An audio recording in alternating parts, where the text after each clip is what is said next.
in the chat are really loving their outfits. I mean, I kind of want my own closeout crew suit. So we're 2.5 hours out until the launch window opens. Crowds are gathering to witness NASA's historic return to the moon in person.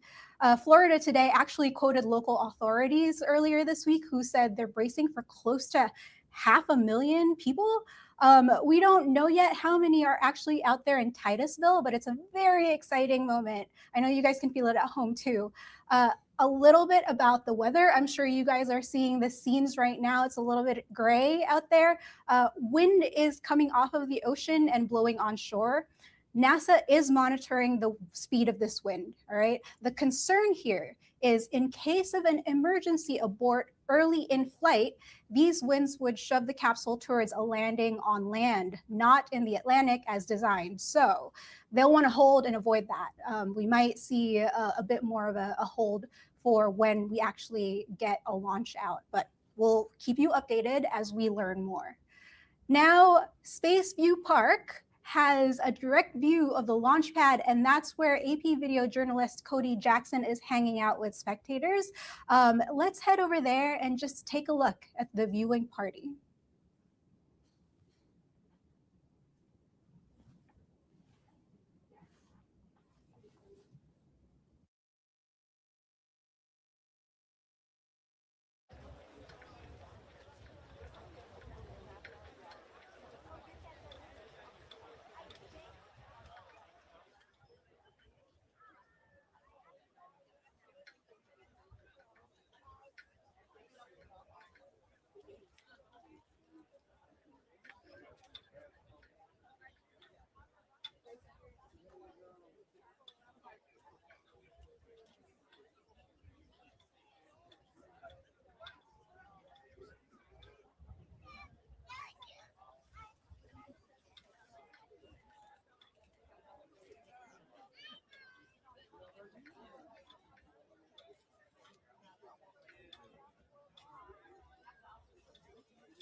Thank you to AP's Cody for the views of Titusville. Friends, here is a fun fact for you. Depending on liftoff day, Artemis II could set a record for the farthest distance any human has ever traveled from Earth. The current mark is 248,655 miles, which was set by Apollo 13 in 1970. And the exact Artemis II distance will completely depend on launch day and time. Now, some of you may have seen this Lego in front of me being built very slowly. I may need more time, you guys. Any Lego folks in the chat with their own Artemis kit, please chime in. I might need your support here. So we're gonna take another break and just give you the views of Florida. In the meantime, here is your next trivia question. It looks like some people have already started to answer this about how close will Artemis II come to the lunar surface during the flyby. It looks like we've got answers here in the chat. About 51% have answered 4,000 to 6,000 miles, and you are correct. To Artemis II astronauts, the moon will look about the size of a basketball held at arm's length. That's how close they'll be to the moon. All right, so we'll be back. I'm gonna keep building this Lego, and hopefully we'll see the full SLS here at the end of our stream. See you in a bit.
Artemis II mission is a test mission of the Orion space capsule.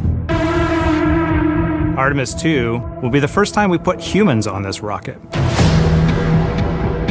We're going back to the moon because it's the next step in our journey to Mars. We were always going to the moon. Pushing ourselves to explore is just core to who we are. That's a part of being a human. And liftoff! We shall return. Continuing to test out every bit of Orion. Coming back to Earth, 7 miles a second. When humanity sets big goals, we can bring together genius from around the world. You have the best people on planet Earth putting this vehicle together. That's what's up. To innovate for the benefit of humanity and to inspire the world through discovery. And here we go.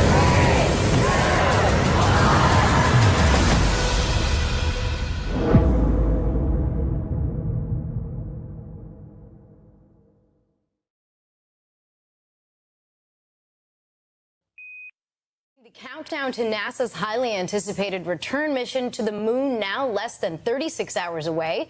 You're looking at a live look there at Artemis II, now in place at the Kennedy Space Center. NBC's Tom Costello covers space and aviation for us and is there. Tom, good morning. Yeah, good morning. Listen, this is starting to get that 1960s Apollo era vibe going here. People are really excited for this mission. The 4 astronauts right now, they're in quarantine with their families. They're at the astronaut beach house over on the Space Coast, preparing to go deeper into space than any humans ever.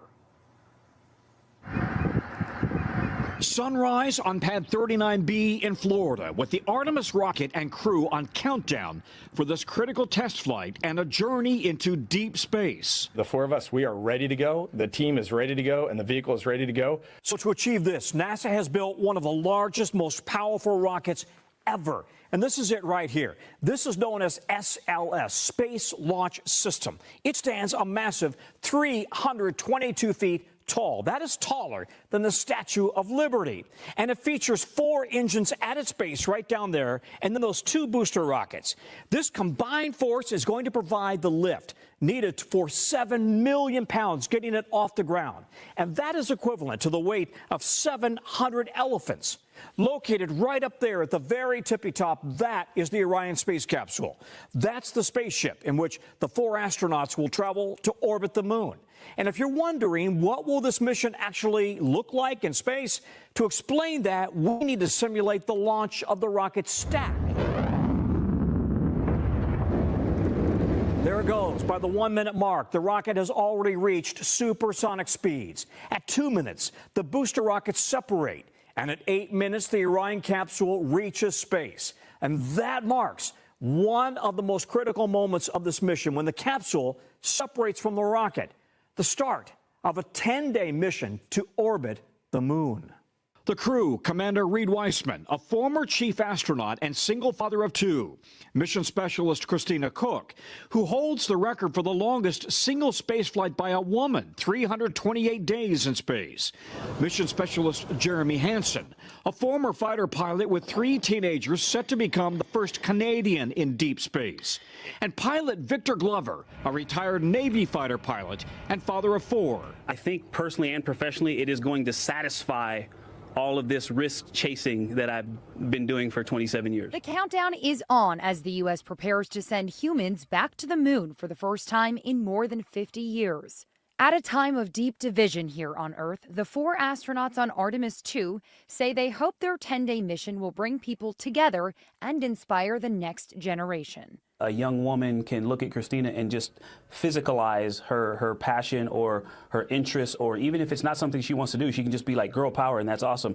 And that young brown boys and girls can look at me and go, hey, he looks like me and he's doing what? And that's great. The rocket is taller than the Statue of Liberty. With 8.8 million pounds of thrust at liftoff, the crew will soar into space at 17,000 miles per hour.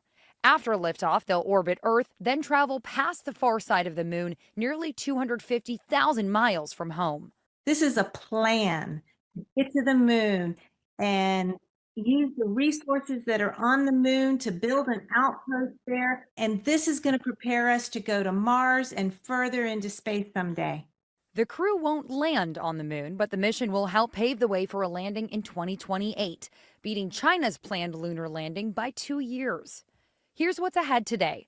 The fueling process is set to begin this morning at 7:34 Eastern and will take about 5 hours. The crew, already on mission time, will wake up around 9:45, have breakfast, and suit up.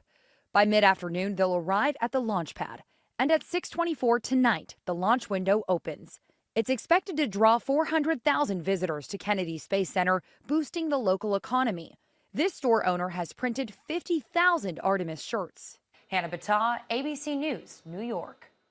Artemis is building on an already solid legacy. If we look backwards in time just a little bit, right now our crews are on the International Space Station, learning how to truly work off of the planet. How does the human body perform? How do we resupply this International Space Station? These are lessons that will be critical on the moon and as we look forward. When I first found out that I was assigned to Artemis II, my thoughts were disbelief, an immense sense of honor and responsibility, and readiness. I'm ready to try to make everyone proud and to really fulfill what this mission truly means to all humanity. When the president of the Canadian Space Agency called me and officially proclaimed to me that I would be flying on Artemis II, and then sharing that with my wife and 3 kids was also a very special moment for me, watching their excitement as I pursue a dream of mine. As a crew, the 4 of us and our backup are going to spend a lot of time, not just learning the vehicle, learning the systems and making sure the procedures are ready, but we're also going to be doing everything we can to build that team, that camaraderie between the 4 of us to make sure that we're ready to support the mission, but also to support each other. We are on a trajectory to land our crew on the moon at the South Pole by 2028. And I think that puts us ahead of any others that are trying to land crew on the moon. We're also going to the South Pole where no one has ever been before. And this time we're not just going for a few visits. We really do intend to stay at the South Pole. What we want to do is build a lunar base. Our administrator, Jeremy Hansen, just laid out last week an amazing plan where we're going to start building up the infrastructure with regular landings on the moon starting in next year. Standing on Launch Pad 39B, Artemis is tonight poised for liftoff. The crew in quarantine with their families. Commander Reid Wiseman posting this photo with his daughters. NASA Chief Jeremy Hansen says they represent a new generation. What does it mean in terms of America's place in space history? It means we're about to make our return to the moon, and this time to stay. Artemis II is the opening act. The next 24 hours will be critical for launch. At 7:34 a.m., ground teams will begin fueling the rocket. At 9:45 a.m., the crew, already on mission time, will wake up, eat breakfast, and suit up. At 2 p.m., they'll head to the pad. At 6:24 p.m., they begin a 10-day mission to the moon. So to achieve this, NASA has built one of the largest and most powerful rockets ever. This is called SLS, the Space Launch System. It stands a massive 322 feet tall. That's taller than the Statue of Liberty. It's huge. And it features these 4 engines at its base, along with those 2 booster rockets right there. This combined force provides the lift needed for 7 million pounds getting off the ground and into space. That's the equivalent of 700 elephants. At the very top of the rocket, that's the Orion space capsule. I think the nation and the world has been waiting a long time to do this again. Mission managers insist astronaut safety is the highest priority. The key to this is understanding the risk, doing everything you possibly can to drive it to zero, and then at some point you're going to accept that risk because you're not going to be able to explore the worlds beyond ours without taking some risk. And Tom Costello joins us now live. Tom, the U.S. landed on the moon more than 50 years ago. Explain to our viewers the importance NASA sees in trying again. So this is all about building a moon base, getting astronauts on the moon in 2028, building that moon base. China's trying to do the same thing, and then using the moon as a base to move on to Mars someday. So at this moment, we are now fewer than 12 hours away from the scheduled launch of the Artemis II mission. We can give you live pictures coming to us at this moment from the Kennedy Space Center. And if you look closely there, you'll see the rocket on the launch pad getting ready to go. Some birds flying by in the foreground. Now, the fueling process will begin in a few minutes, and the launch is scheduled for 6:24 p.m. Eastern Time. That's the opening of a 2-hour launch window. And right now, things appear to be on track to take off on time. And the weather appears to be cooperating. You got light winds, mostly clear skies. That's expected through the liftoff window with temperatures in the mid-70s. Now we have Dr. Linda Godwin. She's a retired NASA astronaut and Professor Emeritus at the University of Missouri. Dr. Godwin, good morning to you. Here we are on launch day. I can only imagine what it's like to be an astronaut, let alone to be an astronaut on launch morning. What is this moment like for people like you, and how can astronauts mentally prepare for what's ahead? Oh, I'm so excited about today. And I will tell you, I am sure they've waited, NASA has waited, the world has waited for this moment for quite a while to get back to the moon, to orbit around the moon. And they are very focused on their mission. Today they're going to get up and get the final briefings. They're going to talk about the weather. They're going to get their suit checks. And then they're going to be driving out to that launch pad. And as they get closer to that fueled vehicle, I think it's going to feel to them like, this is alive and this is really going to happen. There's so much preparation that goes into this. One of the astronauts I was really surprised by yesterday, he shared that he had to talk with his family and explain that even if they don't return, that shouldn't be a surprise, and that danger and risk is also a part of what could happen. I mean, they're going to be sitting on a massive rocket just to get into space. How do astronauts deal with their families and with the notion that they might not come back? Oh, that is difficult. And, the families bear a lot of the burden on these spaceflight missions. There's no doubt about it. It's harder to watch one, I think, than to be on it. When you're on it, you have the mission, you've trained, it's your dream, and you're so focused on what you have to do. It's a different perspective from, I think, having to watch a family member launch. And the reason these astronauts are putting their lives at risk is because of the mission and because of the science and what we just might learn and gain. What interests you most about the Artemis program and this particular mission around the moon? Oh, I'm thrilled that we're getting back to the moon. It's still not easy to do it. It's still taken a long time to get back there. And I'm thrilled that we're making this step. I'm really interested in what they're going to tell us about the habitability of that module on their 10-day journey. It's different from Apollo in so many ways. We want to see how it performs. I know there's a lot of experiments they're doing on themselves to see what their bodies are doing and how they're reacting. And I really cannot wait to hear their thoughts on what what it's like to be circling the backside of the moon and coming home, and what their observations are. I mean, this is really going to be thrilling. Yeah, it's just fascinating. And we are out of time, but are astronauts allowed to take little trinkets and good luck charms, like something in their pocket? And if so, what did you take? You can take a few things in your pocket and you can fly a few things, but take some jewelry, some very small items. You don't get much allocation, a little bit of mass and a little bit of space. Love it. We'll be watching closely. Dr. Godwin, thanks so much for joining us on this very special moment. Just thought I'd share about the first hours of the Artemis II mission, because it is going to be such a busy time frame for us as a crew. So, day of launch, we've got a lot of checks and medical things and some briefings to get through in the morning, then get suited up, get out to the pad. We get strapped into the vehicle.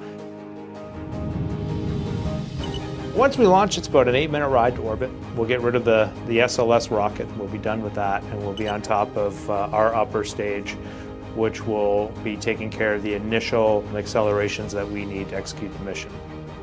We have a bunch of checks we're going to do. Certainly the vehicle, the solar panels, the batteries are charging. Life support system looks like it's working. Christina and I have a bunch of cabin configuration to do in that first 45 minutes, checking out some systems like the water systems, getting the toilet commissioned, getting out some of the electronics and being able to power the devices. All of that needs to be set up and plugged in.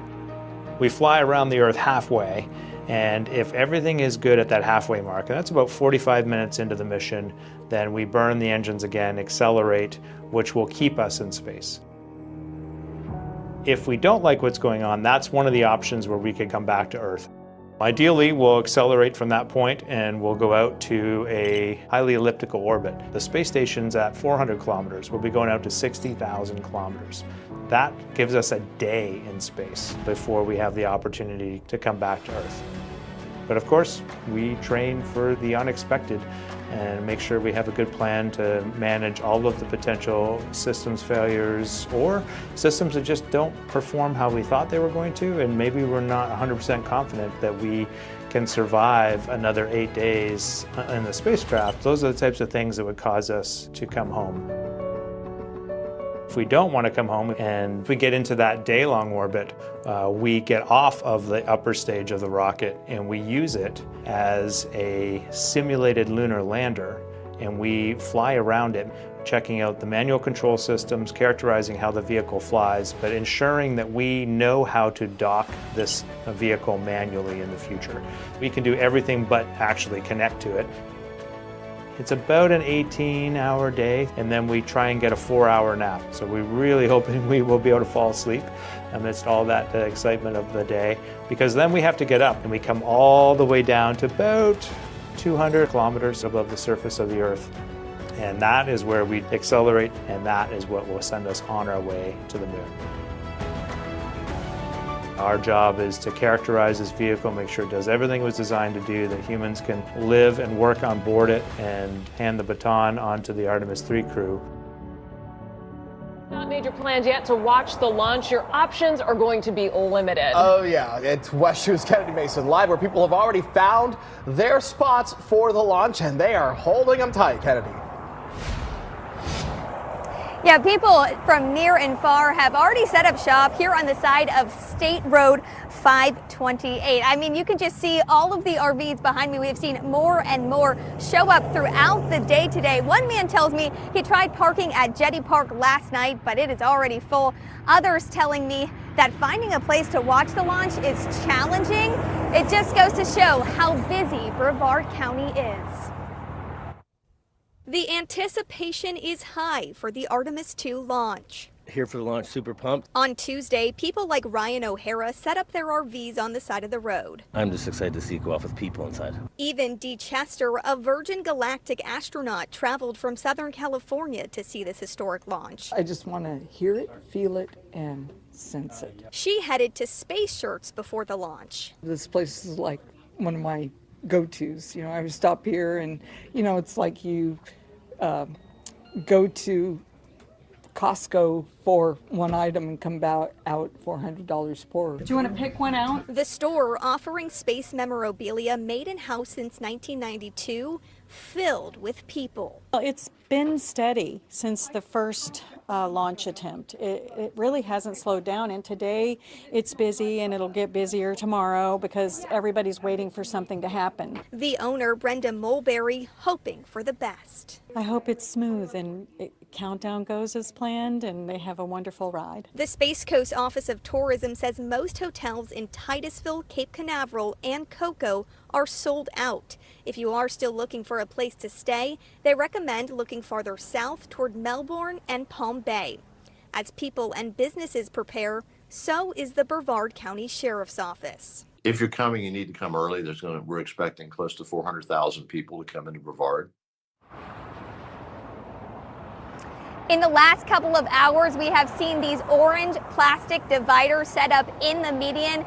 The Brevard County Sheriff's Office says if you do plan to watch the launch from the bridge, do not cross the median. Also, if you're a Brevard County resident, the Sheriff's Office is asking you to stay off the roads if you can to alleviate some of that traffic. Covering Brevard County, Kennedy Mason, West 2 News.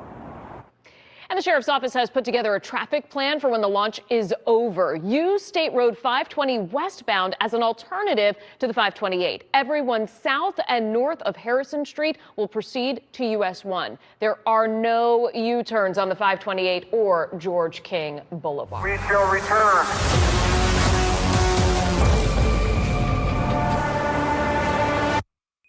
This is a live look. We will see things that no human has ever seen.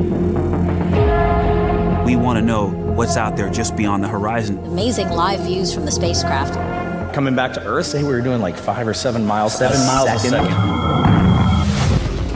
Those are just not numbers that humans generally think about.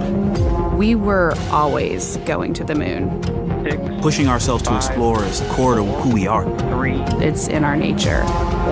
It's a part of being a human. And liftoff. 6 million pounds on the pad, 250,000 miles. Boosters have separated. When humanity sets big goals, we can accomplish extraordinary things.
Woke up too early. Like, I don't have my phone. I don't know what time it is. Boy. Boy, you're really old school, aren't you? Jeez. Wow. Is it 8 millimeter? I was wondering whether it was 16 or 8. Yes, it's 8. Okay. Yeah. Wow. That's impressive. Thank you. Wow. Yeah. How long have you been using it? Oh, did you? Yes, this is my first time using it. Okay. So, yeah. Wow. I've shot 8 millimeter before on the much more simple cameras. Yep. Yeah. Wow. I hadn't seen one like that in a long time. Yeah. Wow. Yeah, the 816s have become really popular again, like making stuff. Okay. Like short films. Yeah. Yeah. Oh. Sorry. Oh, are you in your shot? So. Yeah. Nice. Wow. Cool. So what lenses are on that?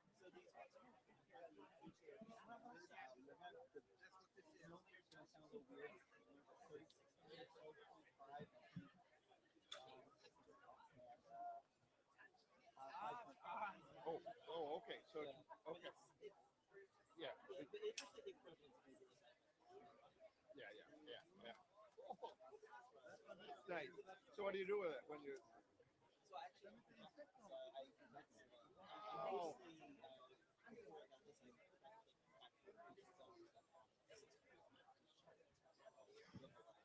Oh, really? Oh, neat. Okay. That's kind of cool. Yeah, I like that. Yeah. So.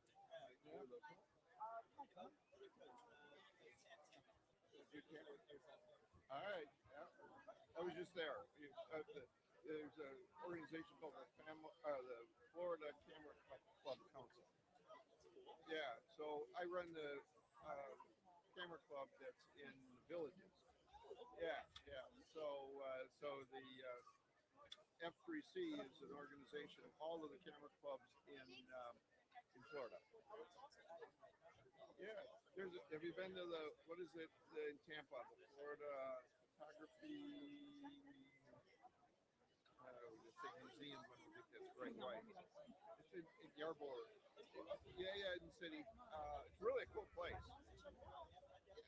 Yeah.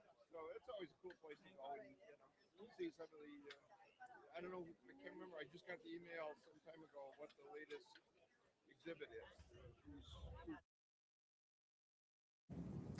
Ooh, smoke billowing out.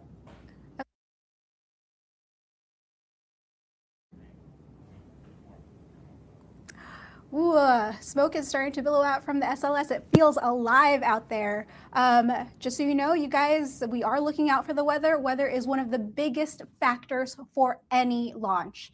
Did you know NASA's weather team is not just watching the pad, they also watch the flight path and the broader area around it about 10 nautical miles away, because weather matters for both ascent and any emergency response. The Space Coast seems to be heaving right now with excitement. Genuinely, I wish I could be there. We're going to go back to the AP's longtime space reporter, Marcia Dunn, who, by the way, has covered 124 astronaut launches in her career. She'll update us on what things are feeling like at the Kennedy Space Station.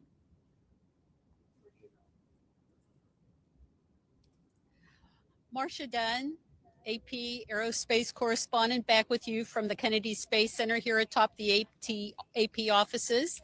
We are under 2 hours until the planned liftoff, the opening of the window for the Artemis II crew, NASA's first trip with astronauts to the moon in more than 50 years. We've got the rocket right out there with astronauts on board, ready to fly. Now you can tell by my hair it's a little windy out here right now. Some clouds up in the sky.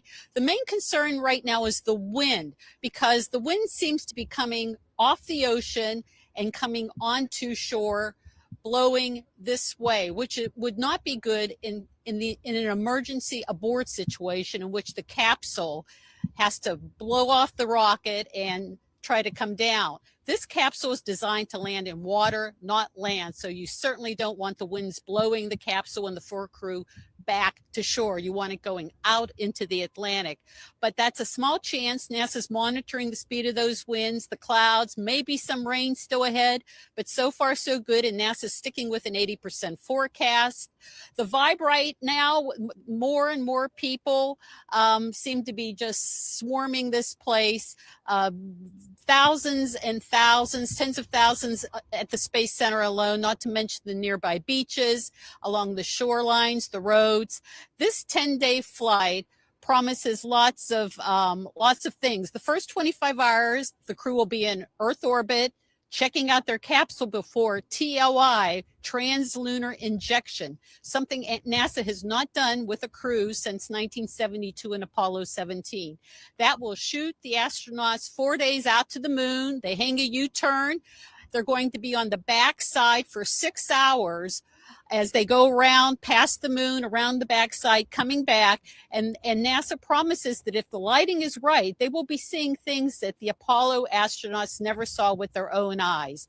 There's also a possibility of a total solar eclipse that they'll catch. In any event, great mission. Fingers crossed for launch today. Back to you, Kyle. That is AP's Marcia Dunn. Thank you, Marcia. Now, I am seeing the chat, and some of you are saying, look, the views of that water is looking mighty still right now. Hang on. First of all, we're talking about an SLS rocket that is one of the largest rockets to be launching from NASA, and it is about the size of the Statue of Liberty. I think someone estimated about 38 stories high, something like that. The SLS rocket is 322 feet. That is a lot of material to catch wind. So, you know, there is a reason why NASA is keeping a close eye on the weather, especially the wind patterns right now. Friends, before we send you back to the view of the rocket, here's your next trivia question. And I see some people have already started answering it. I think we're close to 2,000 votes here. The question is, under NASA's current 2026 plan, right, which Artemis mission is going to be the first planned lunar landing? Under NASA's current 2026 plan, which Artemis mission is the first planned lunar landing? And the answer is not 6, 7. It is actually Artemis 4. I had to do it. I'm sorry. NASA moved Artemis 3 to an Earth orbit docking test mission. So that's going to be the next one next year. And now targets the first planned lunar landing for Artemis 4 in 2028. We'll be back and enjoy the views.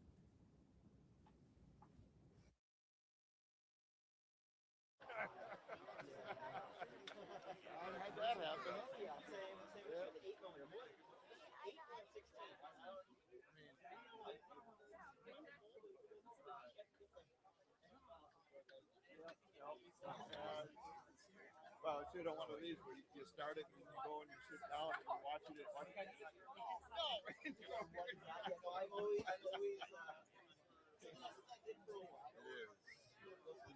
You always know what you're doing. That's what I like about it. Oh yeah. Oh, okay. Emergency kill switch.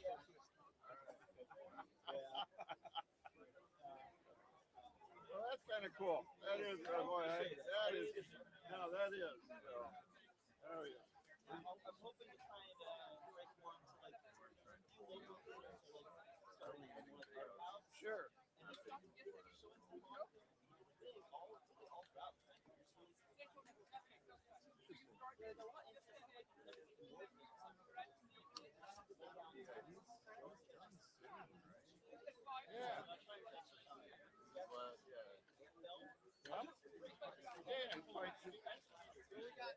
So, so any particular genres you like to produce, or?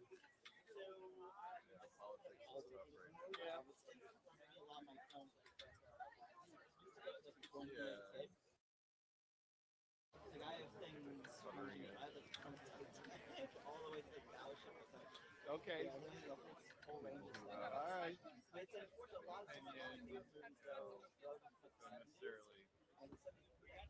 Usually one side though is supposed to sure. Always want some balance.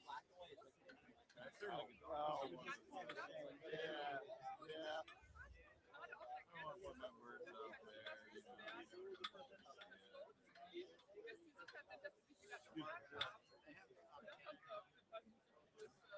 Yeah, I mean, like, especially like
Ha! Hi. Hello, everyone. Welcome to our live coverage of the NASA Artemis II space launch. We started a lot earlier than we both anticipated. We're like, why not? Why And not? look at that. There's 132 of you watching That's right right. now. That's That's right. crazy. So welcome, guys. Yeah, we're going to be broadcasting the entire launch tonight Fingers crossed, Suzanne, that it happens. I mean, know. it's sounding good. I literally am texting with a person at the launch who works for NASA, and they're keeping me up to date on the percentage of the likelihood of the launch. And last time we checked, we are at 85%. That's So, good. Yeah. looking pretty good. Looking pretty That's good. good. Great. And of How are course, you doing only tonight? you would have someone at NASA that you can text.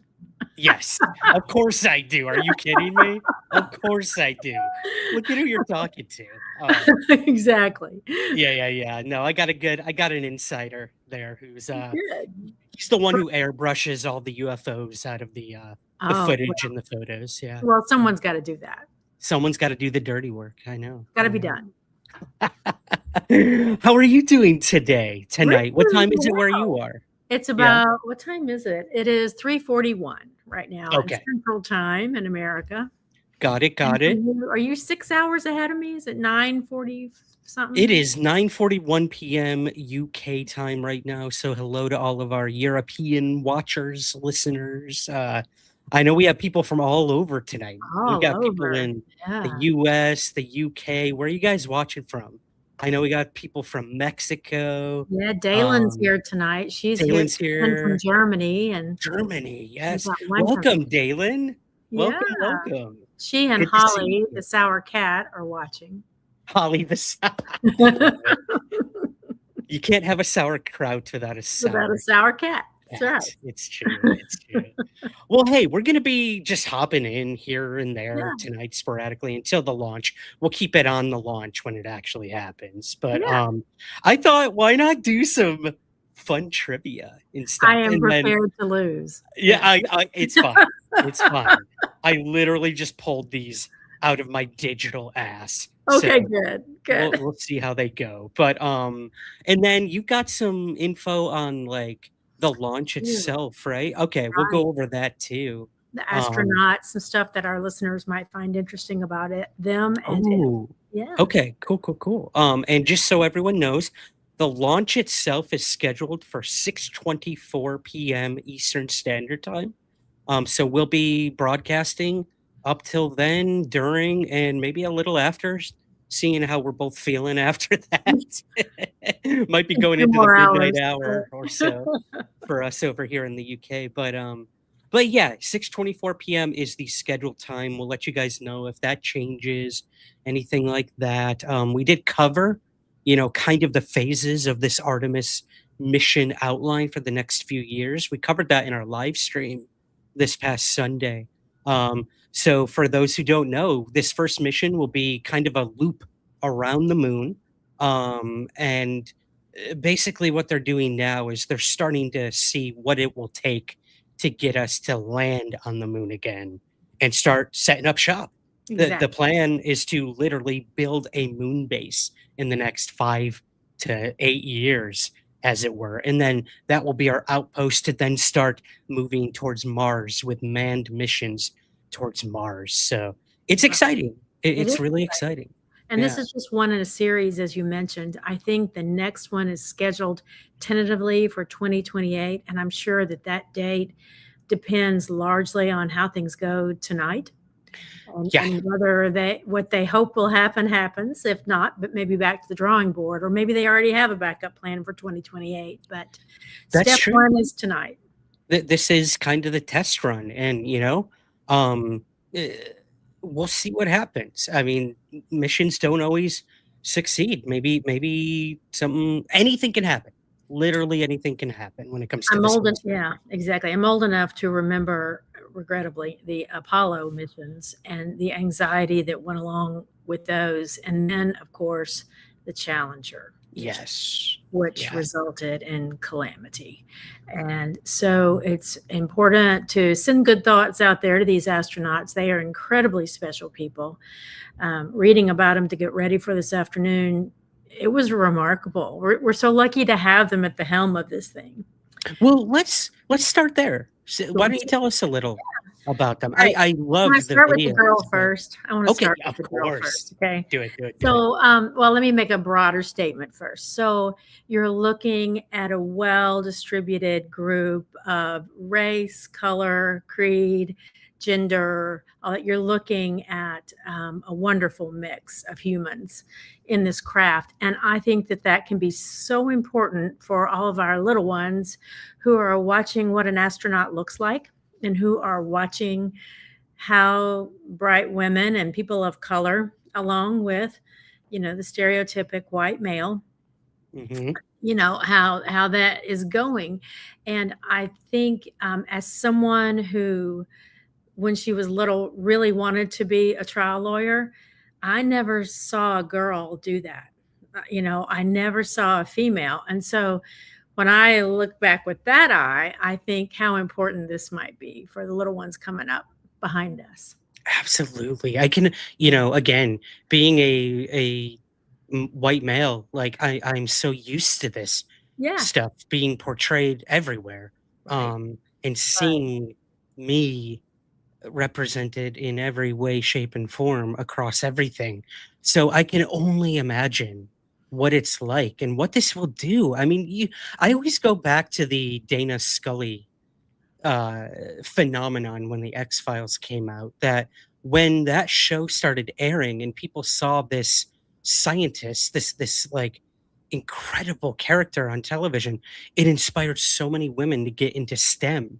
And now it's exactly my point. Oh my God. She is literally the prime example right there. Exactly.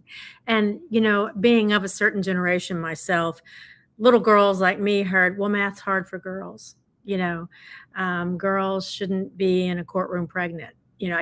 So it is not without legs that we watch this today, right? Yeah. It's on a different topic, of course, but I think it's really important. Well, all that being said, let's talk about Miss Christina Koch. And her last name is spelled Koch, but I think she pronounces it Cook.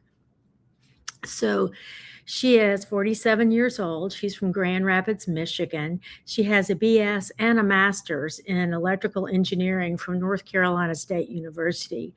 She has been on 6 space missions. And get this, guys and gals, she holds the record for the longest time in space of any female on the planet, 328 days. Oh my God. Almost a year. Almost a whole.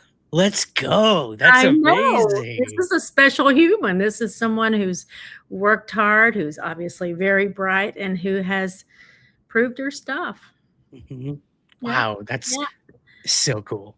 Isn't that cool? Isn't that cool? And then the captain, Reid Wiseman, he's 50. He's from Baltimore.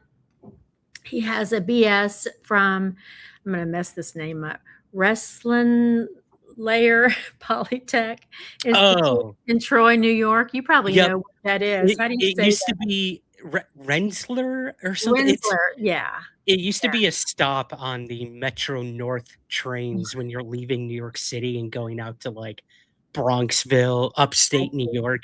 I remember that stop all the time. It was only like the halfway point. So once you got to Rensselaer or whatever, you're like, oh, thank God, I'm almost halfway there. Almost there. Well, your man Reid Wiseman is educated. Okay. He got a master's from Johns Hopkins in systems engineering. He's a 27-year and Navy vet. He was a pilot. And he was selected as an astronaut in 2009 by NASA. He was the flight engineer on the space station Expedition 41, and that was May to November of 2014. So he's had a lot of time in space as well. While they were on that particular mission, they accomplished 300 important experiments. And he'd get this, guys, he spent 13 hours on a single spacewalk. Oh my God. Outside of a craft in the middle of nowhere in space. Wow. So that's Reid Wiseman, the captain. Then Victor Glover is 49 years old. He's from Pomona, California. He was a USAF test pilot. So we're seeing a little theme here. Yep. He has spent 167 days in space. I mean, this crew, this is an experienced crew. He has a BS in engineering from California Polytech State University and 3 masters, one in flight test engineering, one in systems engineering, and the last one is in military operational art and science. Yeah. That last one catches my attention. Yeah, yeah. And Jeremy Hansen, I've lost my notes on him. Hold on one sec. Let me pull them up right here. Yeah, take your time. Wow, I never, like, you don't think about these things that, like, it's not like they're going into space and just, like, hanging out, being like, okay. Yeah, now what are we doing? No, they're doing things. You said over 300 experiments. 300. And the way that was phrased in the research was completed. So I have a feeling there were others that maybe they couldn't get to work or they didn't have time to finish. I don't know what they didn't say, but so that was just what they accomplished. Job done, check. So, all right. Our last astronaut is Jeremy Hansen, and he's Canadian. So shout out to all the Canadians. Hell yeah. Yeah. That's what it's a boot. And this is, by the way, a joint effort between North America, USA and Canada. So you're seeing a Canadian astronaut here. He was a fighter pilot, a physicist, and a former aquanaut, which I think is interesting. I've never heard anybody talk about an aquanaut except in comic books. Okay. And he joined the Canadian Space Agency in 2009. And he is 50 years old. Born in London, Canada, and he was educated at the Royal Military College of Canada. Oh, Canada. Okay. So, we got some good folks on this capsule today. There they are. There's those beautiful faces. I had to, let's put some faces to those names. I can't think of a better crew. I mean, they've been working 3 years on this initial mission. So, like, this is Artemis II. What was Artemis I, I wonder? I don't know, but it's been a series all connected to get to 2028 is what I understand from the research on it. Everything's connected to get to 2028. Okay, got it. Got a bunch this is of a good point here. And I see Dan Blue. Dan Blue, what did he say? Johan Rosenberg. Hey, Johan. Hello, Johan. Welcome, guys. Bunch of people. This is awesome. Angelica said the amount of people it takes to send people to space. Yeah, that we need to keep that in mind too. Hundreds and hundreds and hundreds of people make this happen from from the ground crew to the people, in that big room that you always see with all the big panels, computers, the launch director, so much. My contact at NASA right now, he's working like overtime right now. Wow. Getting all the media stuff ready and all that. So I'll check in with him. Dude, check with him. And in the meantime, to make your point, all you have to do is watch a little bit of Hidden Figures, the movie, and you will see reams and reams of people, including all the African-American women computers, they called them, before technical computer existed, hardware computer existed. And then it's a really good example of what it takes and how serious the work is. Absolutely. Oh, what a good movie. I forgot. I watched that on watched it on a plane. Did you see that one with, is it Tatum Channing or Channing Tatum? I always forget that guy's name. I think it's Channing Tatum, the other one. Yeah, it was him and Scarlett Johansson, and it was about them, like, they're hired to do the fake moon landing, even though they're actually they are going to the moon, but they hire them to do a backup just in case something goes wrong. Fly Me to the Moon in 2024. Channing Tatum and Scarlett Johansson. It's really good. People should watch it. I'll add that to my list of things. One of my favorite ever is Contact with Jodie Foster. And then Hidden Figures. And then Project Hail Mary. I just love it. I just want to go see it again and watch it all. I just watch the little reels and clips on Instagram half the night each night. Amaze. Amaze. We're not fisting anybody's bumps today. Fist my bump. Guys, it's a reference. It's a reference for Project Hail Mary. Trust me. And you can't forget the movie Apollo 13. That was one of the first space movies I ever saw. Yeah. Yeah. And I think that's the first time that I clued in with an adult brain on the level of stress that must go on for these people. I mean, it was always scary to me as a little kid when things were, or a young person, but I don't know, that movie kind of keyed it in for me. Yep, same. Yeah, especially the astronaut who like days before got sick and couldn't go. Like that must have been heart-wrenching. Well, heart-wrenching at the moment. I'm sure he's pretty happy he didn't go. But right, no kidding. Yeah, and of course that's the birth of the phrase, Houston, we have a problem. We have a problem. Exactly. Well, I hope we have no problems tonight with Artemis. Yeah. That's for sure. sure. Jay Allen, welcome to the party. Yes, we have a live stream. How are you? Yeah, buddy. Yep. 6:24 Eastern Standard Time is the projected time of the launch. We're going to be popping in and out throughout the night. We've got news clips for you guys. We've got the Associated Press live stream where we will be broadcasting the actual launch if and when it happens. So stay tuned for that. But yeah, we're just gonna have some fun. We're just chatting it up here. I did reach out to my NASA contact. They might pop in if they have a few moments. We shall see. No promises. No promises. Excellent. But I thought it'd be fun if I quizzed you, did a little NASA trivia with you. Are we gonna do like a chalkboard and mark all my fails? Let's go. Let's get it over. Yes. If you get more than 4 out of the 8 wrong, then I'm sorry, Suzanne. A big gong comes down. You're out. Yeah. You're out of Artemis. Yeah. All right. I am prepared to lose. Let's go. Okay. You ready? Yeah, I'm ready. All right. There's no graphics or anything for this, so I'm just gonna read them as I see them here. All right. Question number 1, Suzanne. Which spacecraft was the first to successfully land on Mars and send back images to Earth? Oh gosh. Don't put it in the chat, guys. Don't I tell didn't me think about this. They're they're gonna help me. They're on Team Suzanne.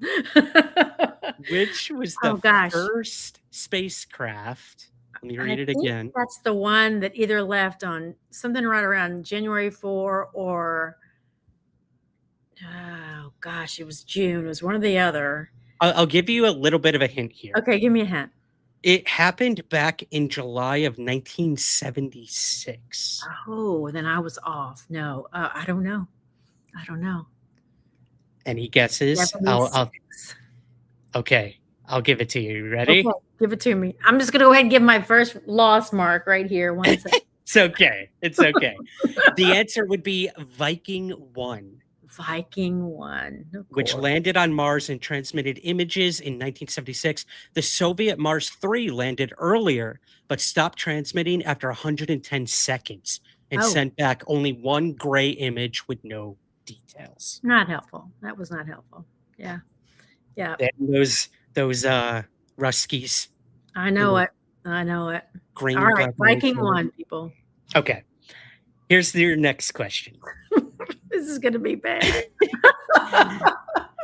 Hey, if during our break you want to find some and quiz me, I'll find some for you, sir. Yeah. We ain't space people, guys. No, we're not. Yeah. Winging it. All right. What is the total number of astronauts who have landed on the moon? Okay, landed on the moon, but not necessarily spacewalked, right? Correct. Is it 6? Final answer? Oh! Let me think. Wait. Higher? Really? Okay, 9. Ah, so close. 12. 12. Okay, so 4 sets of 3, maybe? I don't know. Maybe? I don't know. I don't know how that works. Wait, Kat's knocking it out. Look at her. She got Viking 1, and now she's gotten this one as well. Nice. Yeah. Nice. Kat, we got a smart chat right beside me. We got some space fans. I love We it. do. I love it. Okay. Oh, these are hard. I might have to find some other ones, but Okay. because these are super hard. Which spacecraft has been out as far as Jupiter's orbit without going near that planet? Yeah, it got the best photos. It did a flyby, didn't it? Is that Yep. Does it start with an S? No. It starts with an R, and think of a flower. Gosh, a flower. I don't know. I'm terrible at this. Rosetta. The Rosetta. Okay, I wasn't gonna get that. I wasn't gonna get that. Oh man, I should have prepared this better. These are tough questions. Too hard. Okay, I literally just typed in space trivia. Like, what color underwear did Neil Armstrong have on when he landed on the moon? Wouldn't you like to know? Yeah. Ooh, this is fun. Okay. These are a little better. All right.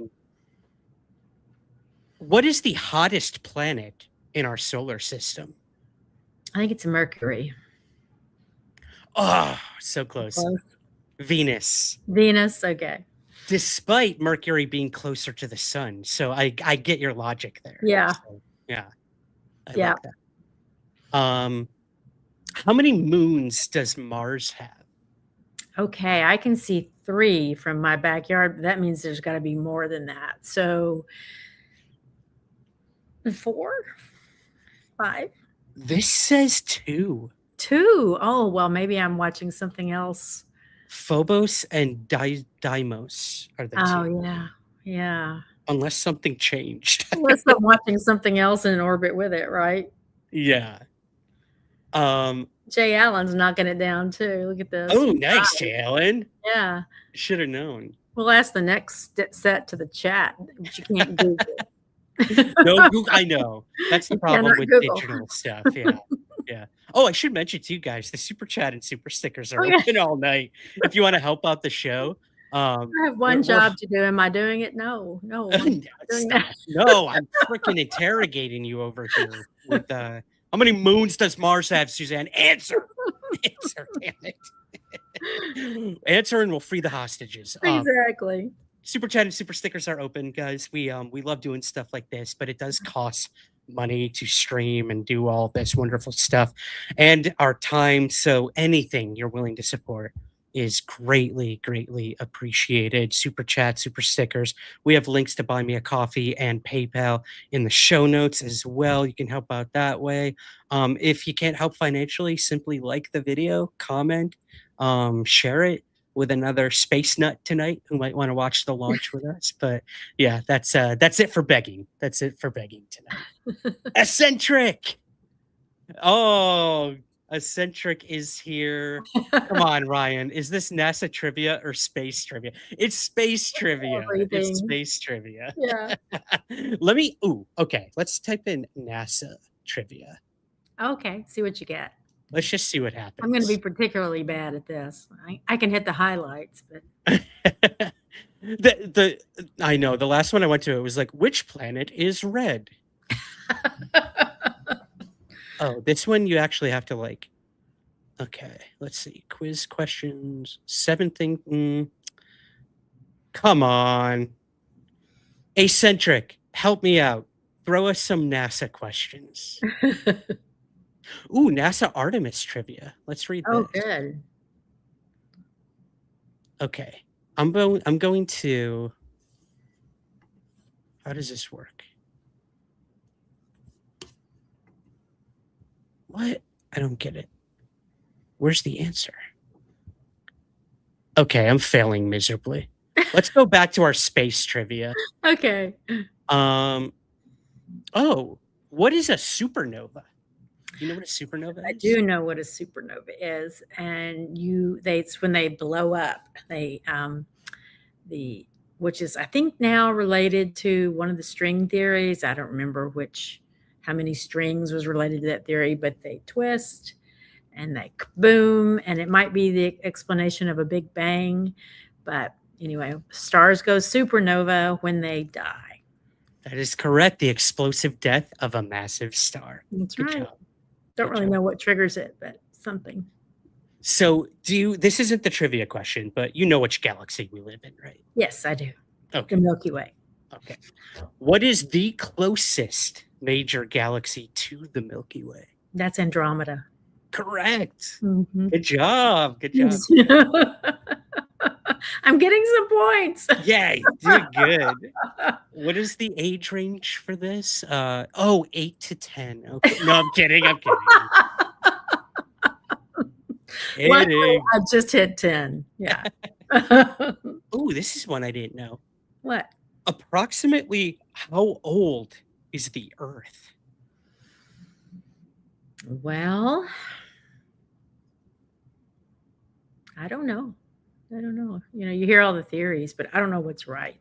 If you had to throw I in guess I would say, no waiting for the chat to chime in. 10 million years old. 10 million? Okay. Yeah. Try 4.5 billion. I started to go with a billion, but then I decided, well, I don't know if I'm just remember reading that somewhere or, I'm with you. I never would have guessed that. That's crazy. incredible. Wow. Okay. Who was the first person to walk on the moon? Is it Neil Armstrong? Correct. Yeah. July 20th, 1969. Yeah. We'll do a couple more. Okay. More. Then All you're right. out of the hot seat. I promise. Okay. What is the name of NASA's most famous Mars rover that landed in 2012? Landed in 2012. I don't know because we just called it the rover. You might be this of what the name of it is. I don't know. Curiosity. The Curiosity. There you go. Does it tell you there when that thing took off? What's that? Does your trivia question tell you when that thing left Earth? Oh, Not. I was just curious. it landed in 2012. That's a good question, though. I don't know how long it took to get there. I'd have to look that one up. Oh, here's an interesting one. What? What was the Apollo 13 mission famous for? Like, what was the disaster? Do you remember? Yeah. In the movie? Yeah, it was something about a tube, and they had to recreate a tube from whatever was on board. Was it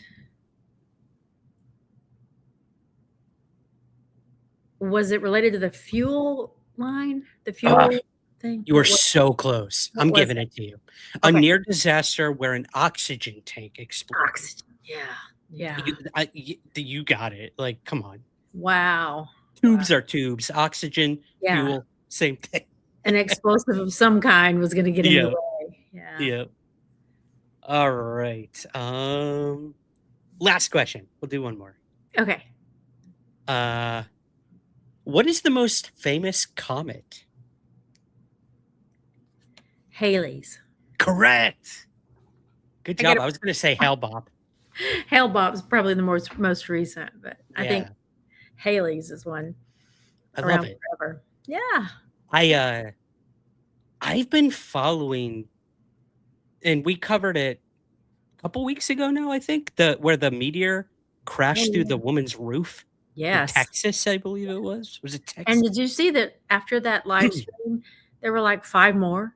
I don't remember what the is- exact number. What's happening? What is going on? Like, Austin, Texas, somewhere I these think in green Colorado. Yeah. fireballs are being seen everywhere now. Yeah. I don't know. Ugh, it's kind of freaky. Yeah. Freaking me out, man. Look at Eccentric's question. Oops. Oh, sorry, we're both clicking the same We button. got Which interim NASA administrator got the job with 0 scientific knowledge and his only experience was being on reality TV? Oh my I God. don't know. You're gonna have to tell us, Eccentric. We don't know. Yeah, you tell us. That sounds like a little tea spilling right Yeah. there. Eccentric, are you holding a grudge on this issue? What? I love it. I love it. I do too. Sean Duffy. Sean Duffy. Oh, Oh. yeah, that guy was kind Yeah. of a weirdo. Yeah. Luckily, that didn't last very long, as I recall. Yeah. Yeah. What is this? Shelley says Mark Twain was born when Halley's Comet was in the sky and died during it too. Oh, that's strange. That's a great trivia question. Yeah, it really Great. is. Yeah. I feel like that J. Allen Hynek, the former astronomer and that worked with Project Blue Book, he has something to do with Halley's Comet too. Let's see. Let me Google it. Yeah, like he was born under it or like within days of it or something like that, which kind of like his parents would say was like an omen of what he Wow. would eventually come to be, an astronomer. Something like that. Oh, he had his life perfectly bookended by two 20th century appearances of Halley's Comet. Born just before the comet's 1910 appearance, he passed away in April 1986, shortly after its return, making a rare symbolic lifespan. Whoa. So same as Mark Twain. Yeah, that's weird. Yeah. Yeah, Wow. I didn't know that either on Jay Allen. Shout out J. Allen Hynek. I love it. Yes. Our UFO daddy, as it were. No kidding. No kidding. Awesome. Well, hey, do we want to keep gabbing or should we take a little break and check in with the Let's check in the with stream? with their live stream and see what's happening. Okay, cool. Sounds good. So we're gonna go to a little commercial here, guys, and then we're gonna go back to the live stream over at the Artemis launch pad, and we'll probably hop back in at some point. We're getting up to little under 2 hours before launch. So yeah, go grab a drink. I know I'm gonna be drinking soon. But yeah, grab a drink, grab some food, hang out. Live chat's open, super chat's open. We'll highlight your questions and comments. But yeah, if you want to ask us a question, space related, UFO related, we're Throwing some more trivia questions in the chat. we'll start starring them. Yeah, we'll do that. There it is. So yeah, we're gonna say goodbye for now, but we'll be back at some point before the launch. So thank you, Suzanne, and we'll see you guys in a little bit. Bye. Hang tight.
Hi. You got a call.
Welcome back to the AP's live stream of NASA's Artemis II launch back around the moon.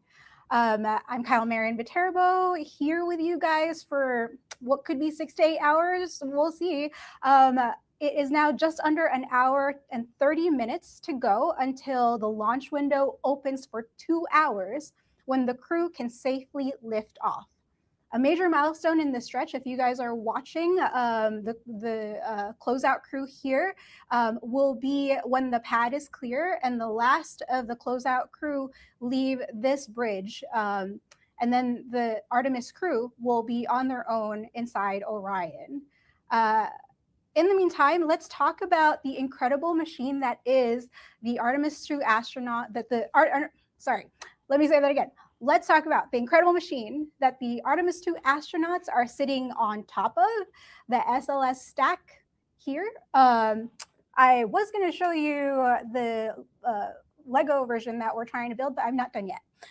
But we'll discuss the SLS stack here. These are the 3 big pieces that you need to know. The first one is the core stage here, the big orange tank in the middle. It carries liquid hydrogen and liquid oxygen to feed the 4 RS-25 engines at the base. Next, we have the solid rocket boosters, or the SRBs. Those are the 2 white rockets that you'll see on the sides. They help shove the vehicle off the pad, then separate a little over 2 minutes after liftoff.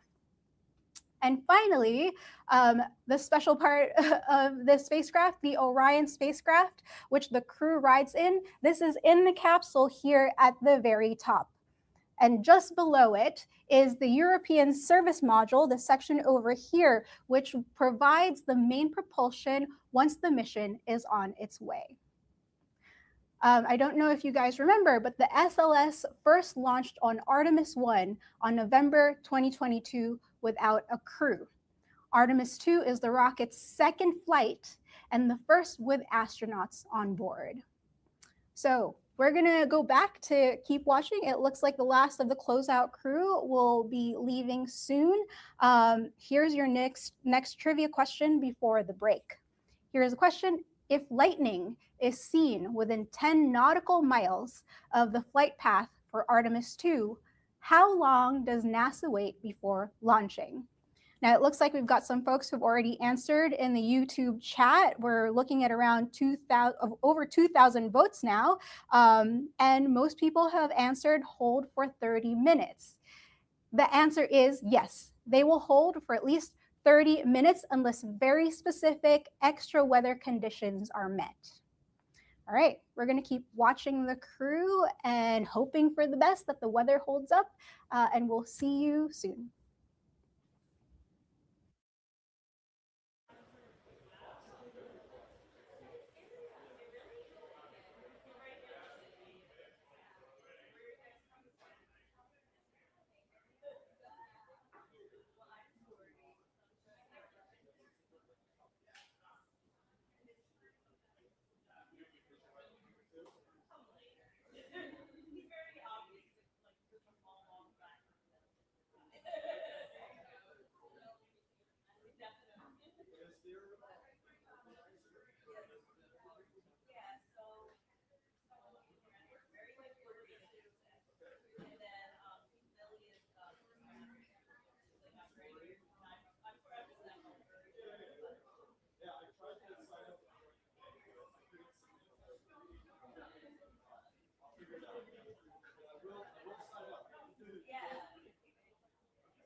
All right, we are back.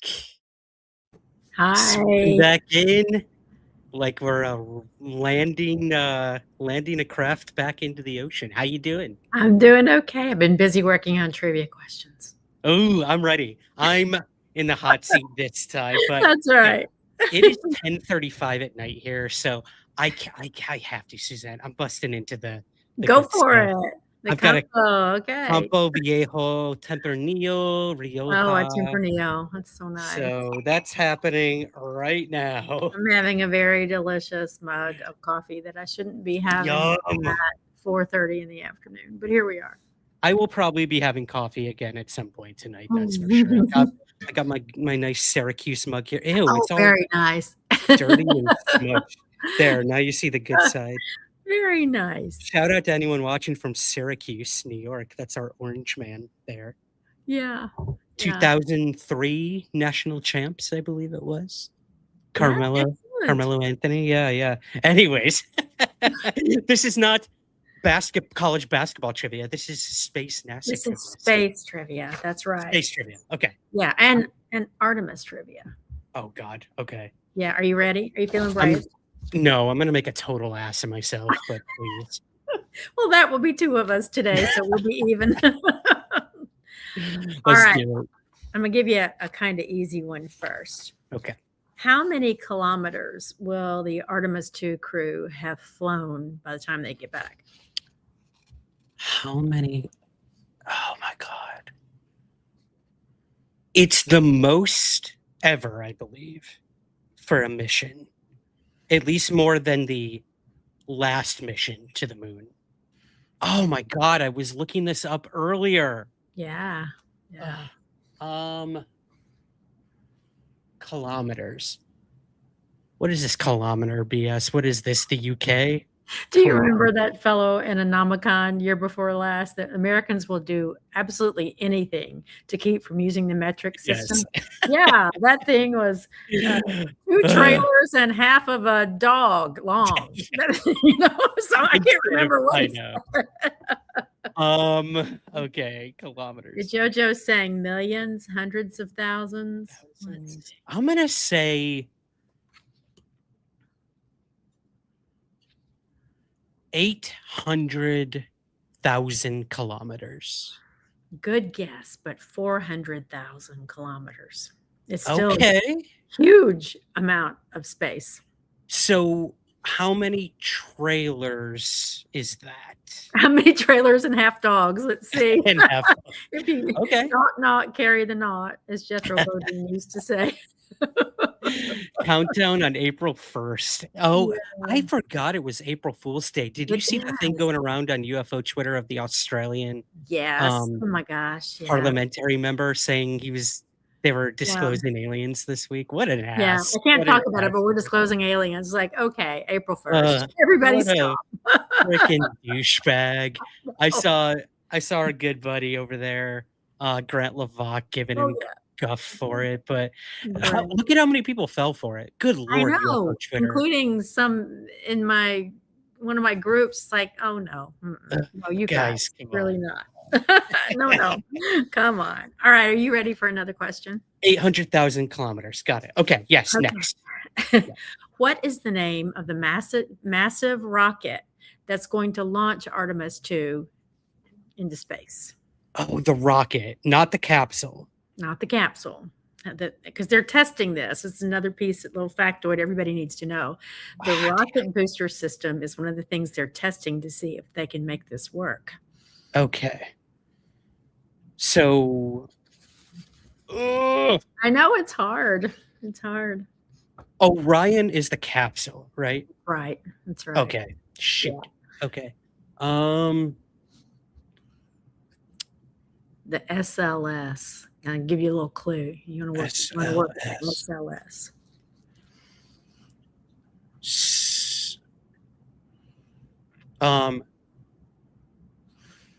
So long, Sully. Excellent guess. How about the Space Launch System? Oh, that is. And I don't really I don't really understand this, but somebody in the chat might.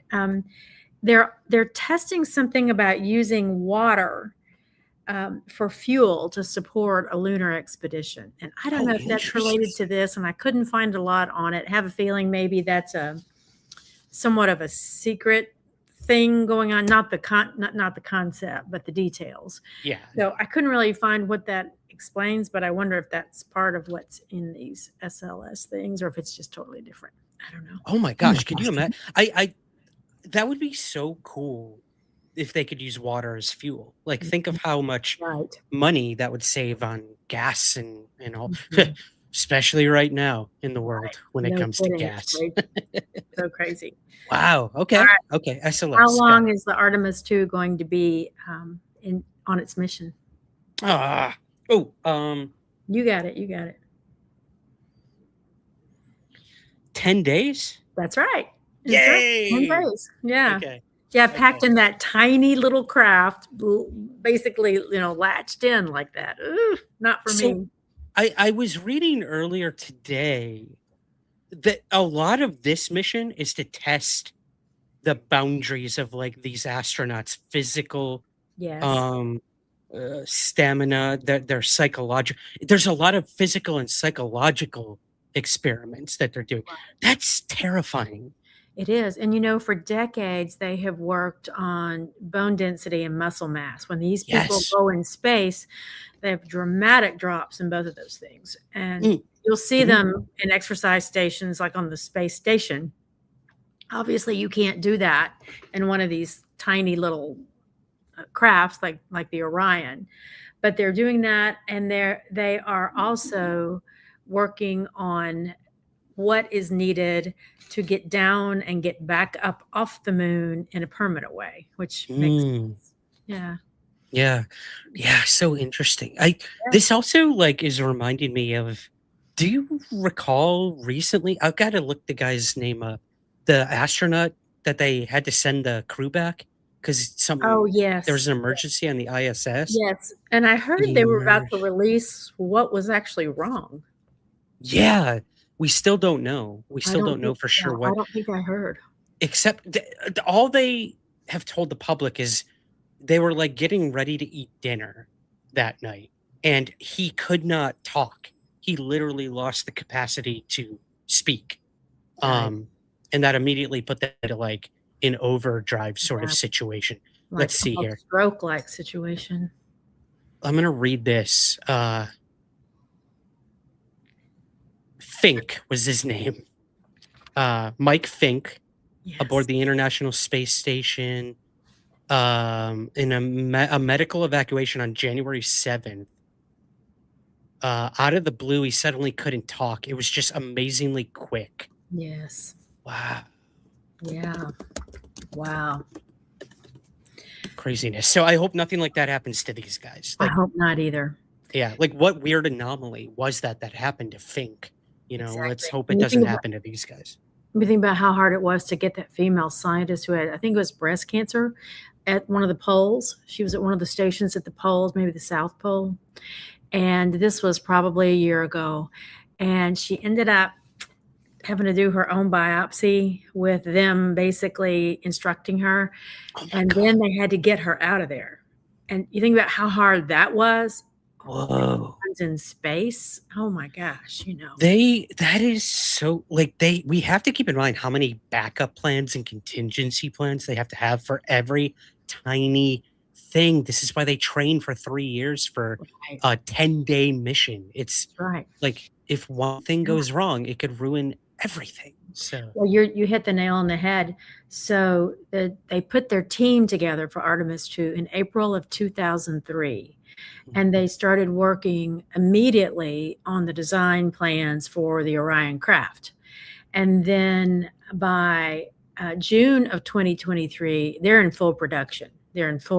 So, boom, they're rolling. So I hope it all works. Seems like a really short period of time to me.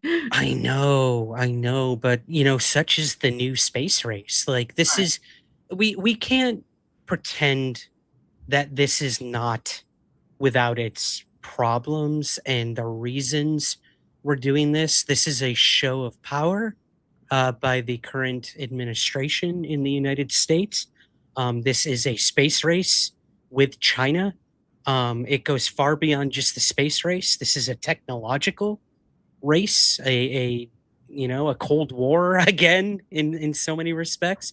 And there's a reason. There's a reason China is not involved with this.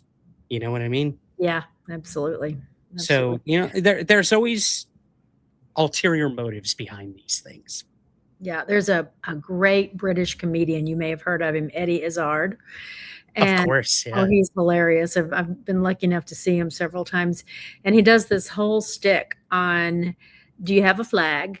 When you're a conquering nation, do you have a flag? And then, flags are appearing. It's like, so we've got a flag up there. I'm sure we're going to put some more flags up there as soon as we get there. Just put 3 or 4 more around, I don't know who else has flags. Maybe somebody. Right. There's those like theories too that when we first got to the moon, that they got out and they were like, oh my God. Yeah. We were not the first ones here. Yeah, exactly. And they never elaborated after that. Yeah. And we never went back. Yeah, we didn't go back.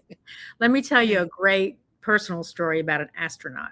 If you want to hear it, John Glenn. Please. So my oldest son is Will. And when Will was about 7 or 8, we were in Colorado. And we were having, like a winter vacation. And we got invited to some friends' home.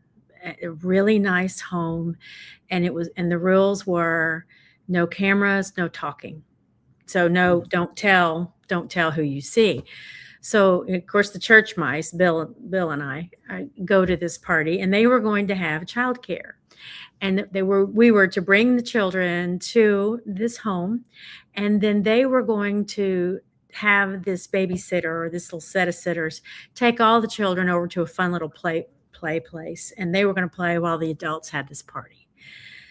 So I got John Glenn's permission to talk about this, but in walks John Glenn. And I know. And Will at that time was absolutely obsessed with space factoids, all the astronauts. John Glenn was a huge hero to him, this little boy. And so we were introduced to Mr. Glenn, and I said, oh my goodness, my oldest son, who's 7, is just going to have a come apart when he realizes his mom and dad got to meet you tonight. And he says, well, where is he? And I said, oh, he's with, the children over wherever the children were. He says to the hostess, please send for this child. And can someone get me a camera? And so here comes little Will Landers, and he's got steam coming out of his ears because he's been called away from this kids' party, and he's having a wonderful time. He's mad. And so John Glenn is literally standing in between Bill and me. And little Will walks in, steam, and then that moment of recognition. Right. And I tell you, it's hard not to tear up about it. John Glenn squats down on Will's level and gives that kid a hug and says, I am so honored to meet you, Will. Let's go sit on this couch and talk a minute.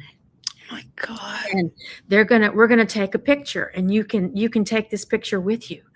And so all of that happens, and he's having the sweetest conversation with little Will. And up walks this big CEO of a major American corporation. And when I say we were the church mice, I promise you, we were the church mice at this party. And this gentleman says to John Glenn, I wanted to talk with you about blah, blah, blah.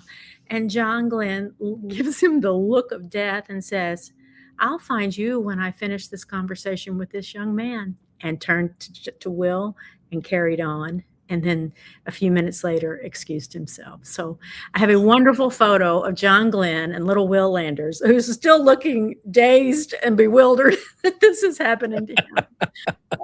Oh my God, that is incredible. Isn't that a great astronaut story? Yes. Wow.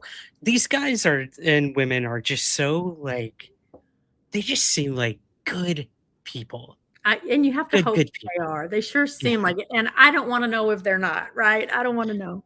Right. Like I'm sure there is some air of ego and confidence that sure. has to go with being a freaking astronaut. Like you're one of few human beings in the entire galaxy, Right. as it were, that gets to leave the Earth, Yeah. which is just astounding. And they always say they're changed when they come back. So I'm you sure. do have to wonder if, like, he he must have been a much different person Yeah.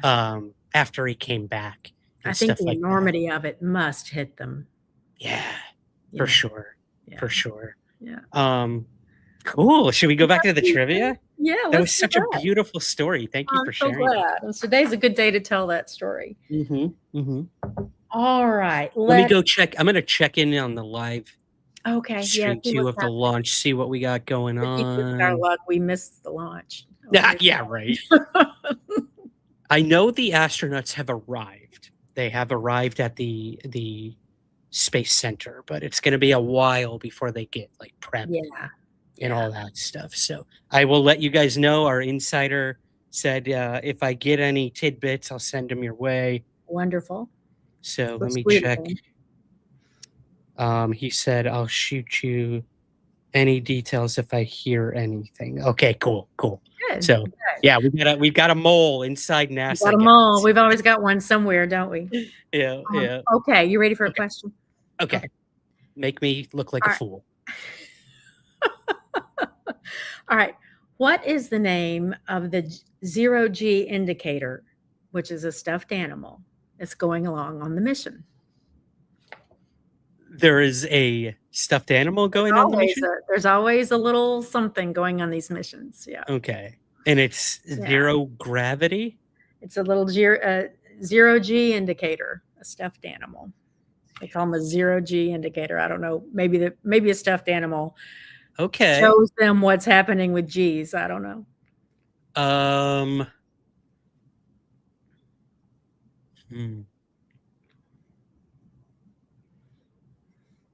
Tessie for Tesla. That'd be great. No, but it's the word. It's Rise. R-I-S-E. His name is Rise. Okay, I got to look that up while Yeah, you look, get see if the you can next find question. a photo. I couldn't find a photo quickly enough. Rise stuffed animal. And while you do that, Shelley, you're right. It floats when you get 0G, and they just have an immediate and simple and non-harmful way to know that they're in zero gravity. Oh my God, this thing is adorable. Is it? Can you put it on the screen? Yes, give me 1 sec. 1 sec. I'm trying to find it. Okay, hold on. No, I lost. Okay, there it is. Okay, got it. Okay. Here is the 0G stuffed animal that is going to space, And guys. Rise. Mm-hmm. There he There it is. Looks like a little special tennis ball with a special hat. That is so cute. I wonder how big he is. I don't know. Huh. Oh, you can buy these. You can buy these. I'm Oh, gonna get really? one. You're gonna Yeah. have to have one. Yeah, if That's anyone your wants to, collection. yeah, I definitely want this. I definitely want this. Yeah. Wow, love it. Exactly. Okay, what else you got for me? Let's see. I think I've got one more for you. Okay. Let me look. Oh, okay. This is a hard one. So you're not expected to get this one, but this is the hardest. I saved the hardest for last. You ready? Okay. Yep. Feeling brave? How long will the international communications blackout last when Orion is on the dark side of the moon? What? I They're know. going dark during that? Because there's no communication from the other side. Oh, We don't okay. have the tech where we need it to do that. They simply don't theory. have the technology. And okay, can you repeat the question? Okay. How long will the international communication blackout on this mission be when it's behind the moon? So it's a 10-day mission. I'm going to say 24 hours. 45 minutes. So I think That's they're it? thinking, well, what's 45 times 24 days? It has to be like a daily because you're going to go around and around, right? Oh, Are is they that what going they're around doing? one time? I don't I don't know. know. I have no idea. We Blackout should for have looked that 45 up. minutes. I would not like that. I would not like that in that craft. I would not like that on the ground at NASA. So that's not just like that's between them and the control tower and everything. Right. Oh my God, that's so scary. It's so scary. If something goes wrong, you are literally in the dark on your own back there. That's the time where they should like totally like just go nuts. Like smoke a doobie, Do something. flash Chill out. flash the Yeah. cameras, start swearing. Like F Yeah. that person back in high school. Yeah, exactly.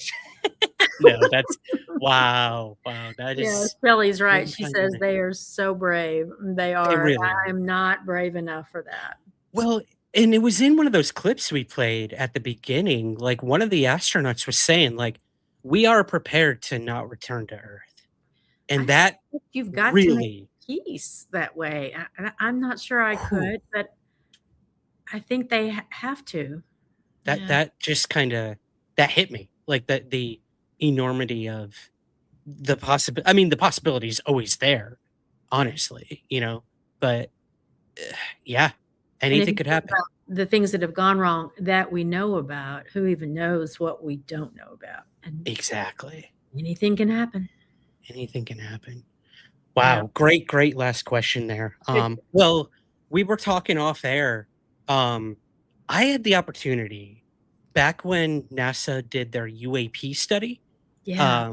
They brought in scientists from all different fields, whether it was, astronomers, Earth, what do you call them? Like Earth scientists. Yeah. There we go. Yeah. And oceanographers, because a lot of the UAP that people had encountered were coming from the ocean and were around oceans and stuff. And they had a doctor, Dr. Paula Bontempi. She was the official oceanographer for the NASA UAP study. And I had the incredible opportunity to interview her just days after the UAP study press briefing happened.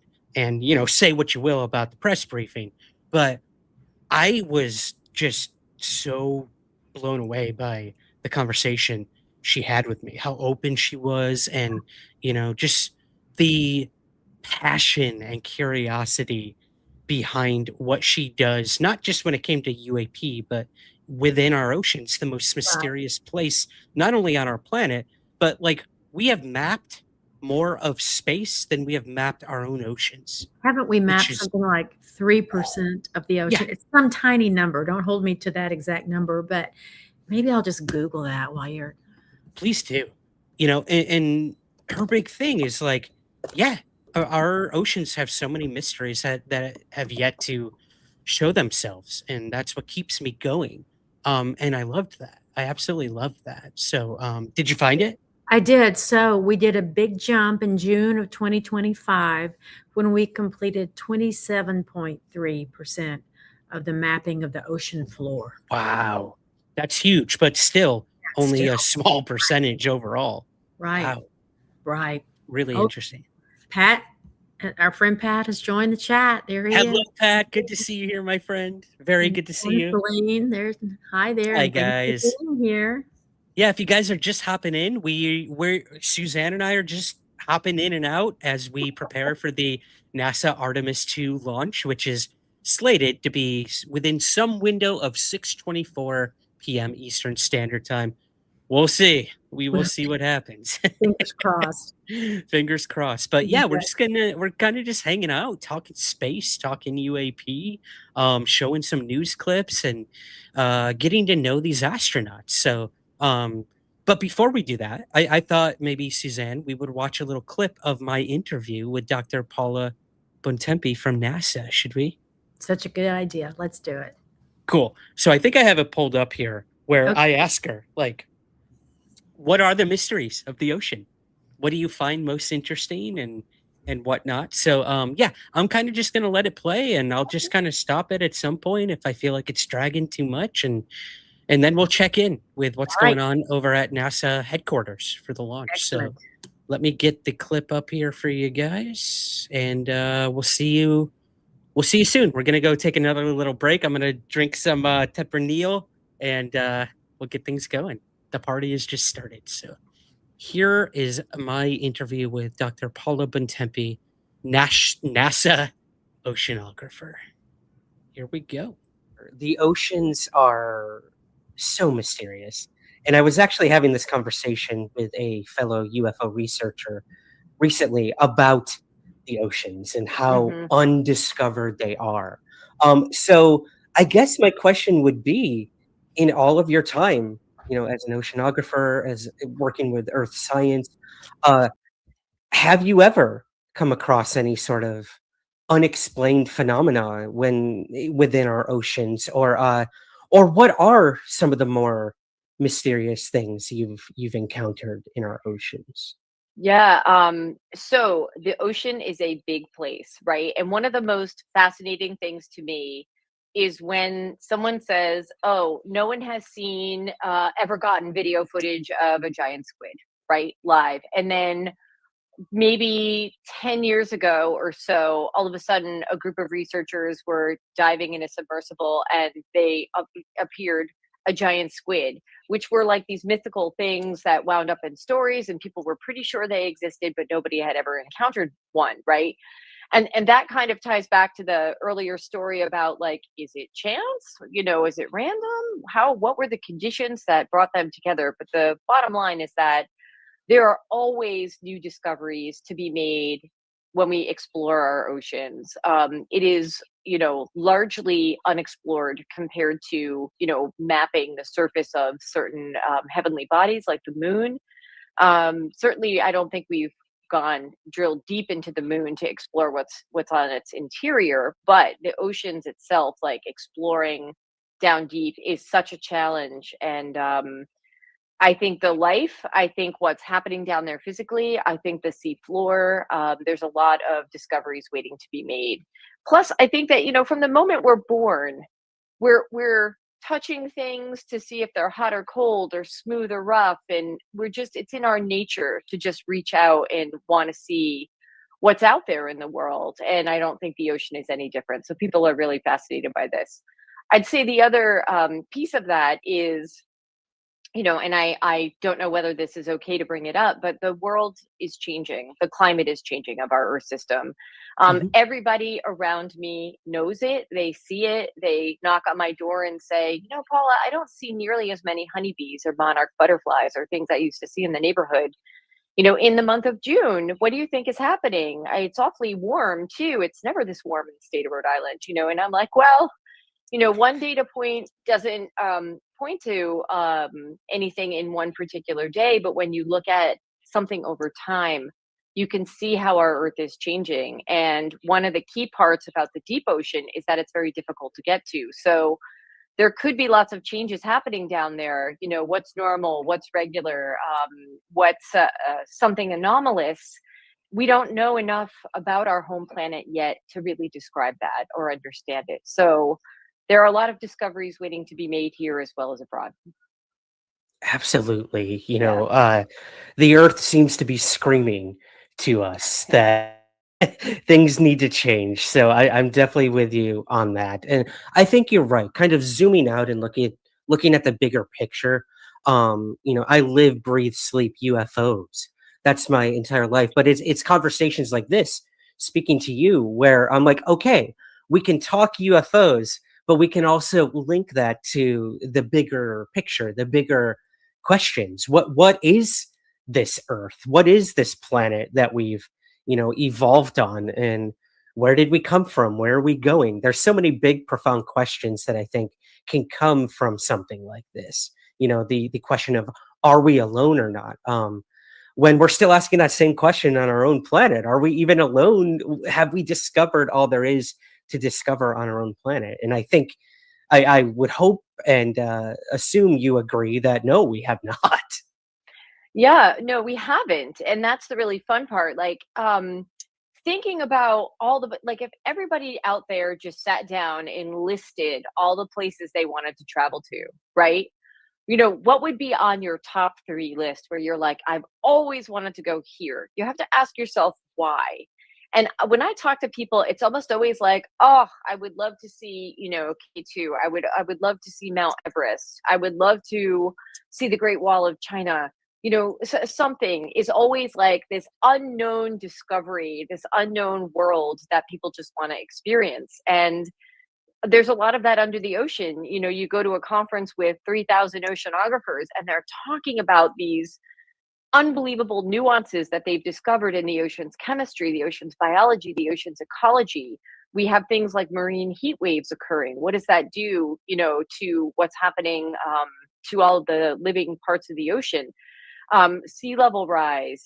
Whole governments are dedicating their lives to, can we build sustainable structures that are natural, so the intersection of the natural and the built environment is not so stark and impactful in the sense of damage we're doing to the environment that's even more or greater than we would have otherwise. And so it's an interesting question, depending on whether you're an engineer, a scientist, a health professional, whether you're just a person who's like, I love living on the water. What can I do to protect my property? How can I garden more efficiently so I don't have an impact on our planet? And these are the large numbers of questions I get all the time, is people are like, what can I do? This is what I'm interested in. Can you connect me with opportunity? And finding someone's passion and matching them to something that they can do to sort of explore new dimensions of their passion, that's very fun. Absolutely. I think kind of harnessing people's curiosity and interests can really benefit.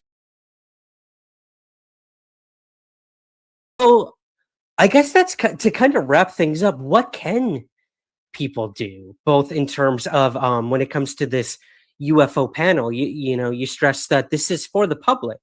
NASA is being transparent. This is an independent study. This isn't going to be put in a file cabinet back in the Department of Defense's I hope office. Not. Like Yeah, the Ark right. of the Covenant at the end of Raiders of the Lost Ark. Yeah. No, I hope Exactly. not. Yeah. Yeah. So what role does the public play, I guess, in terms of that? So to me, like, citizen science is a huge thing, especially when it comes to UAPs, right? There was that tagline, if you see something, say something. And somehow the government has to normalize that, right? Show people that there's a pathway for reporting where there isn't a stigma. Also, as I said, I think social media is one place where people can witness something collectively that they don't understand and start talking about it. So scientists out there, budding scientists, the public, students, K through 12, all of them, have a role to play. If you can take a photo of something, or if you can describe it, if you can think about it, if you can examine it with your telescope, if you're, a budding astronomer, I think that the one recommendation that the panel made was, that there is a pathway somehow for reporting things like this, and people can start to normalize that. That will absolutely lead to some new discoveries, which is the other really cool part, right? How many times do we hear about amateur astronomers discovering new stars or new bodies that are orbiting out there in space? And I think that, keep exploring is how I feel about it. And I think the public should feel like they have a real role in that. Absolutely. I was so invigorated when, I think it was yesterday, we discovered that Perseverance on Mars was going to be bringing back possible organic materials. So I guess kind of putting you on the spot here, Paula, what did you make of that news? I know there's still a lot to be discussed and deciphered with all of that, but yeah, any thoughts on this kind of breaking news on Mars Perseverance? I mean, for me, I just think that's awesome. That is awesome. Like, I hope, I'm sure all the scientists have thought about, okay, if we really do bring back organic material, how do we make sure that we don't possibly contaminate, the earth with organics that weren't meant to be here? And certainly transporting material back. I mean, this is like, let's think about that. That is mind blowing that we are able to send technology to another planet, sample it, and bring it home. Like, talk about sliding pieces of the puzzle of what's out there, where we come from, what might be on another body. Could we one day travel there? That is like, talk about head exploding. That is the absolute frontier of exploring the unknown, and that is the thing that is how we generate new scientists and engineers in our students. They go, that, I want to do that. Like, I remember the first time I taught the astronaut training class, I was chatting with some of the junior astronauts and the core members, and they were like, I want to cross country ski from one pole of Mars to the other. And I was like, awesome.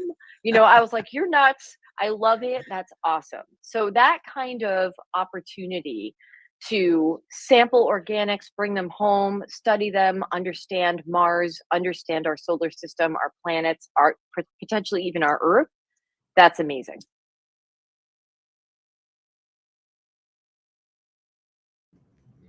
I'm muted. There we go. I totally forgot like how excited she got during this interview, which was so cool. Well, and I love that she's got this incredible science brain, but she can talk to you like a normal person. She's not so deep in her own head and thoughts that she's not an excellent communicator. She is.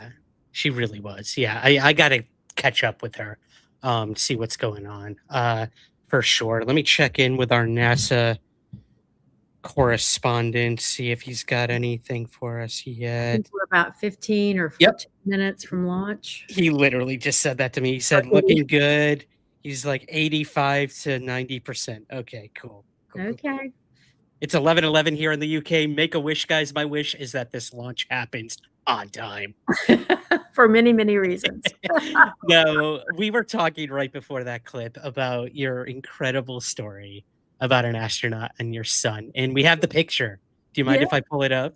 No, go ahead. All right, cool. Let's get that here. There we go. There they are, little Will Landers. Now almost 40. How can that be? And John Glenn. Wow. That is so cool. Your son looks so like...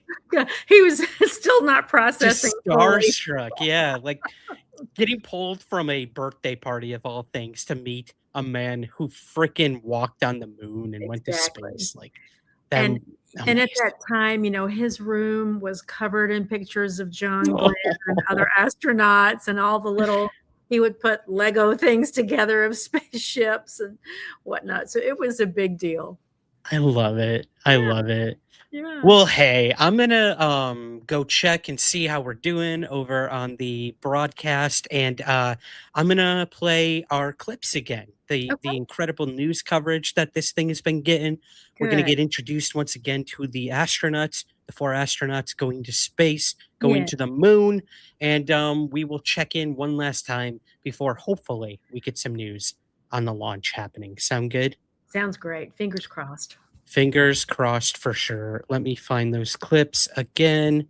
And we'll see you guys in just a little bit. Stick around here on Somewhere in the Skies Live for the official Artemis II launch to the moon. And we will see you soon. I didn't mean to rhyme there, I swear. The Artemis II mission is a test mission of the Orion space capsule. Artemis II will be the first time we put humans on this rocket. We're going back to the moon because it's the next step in our journey to Mars. We were always going to the moon. Pushing ourselves to explore is just core to who we are. That's a part of being a human. And liftoff! We shall return. Continuing to test out every bit of Orion.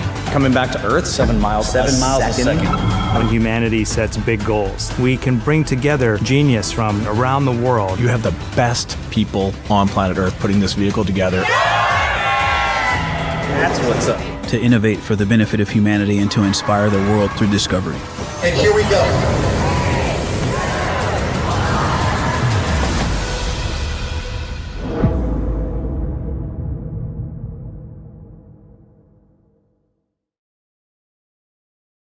1960s Apollo era vibe.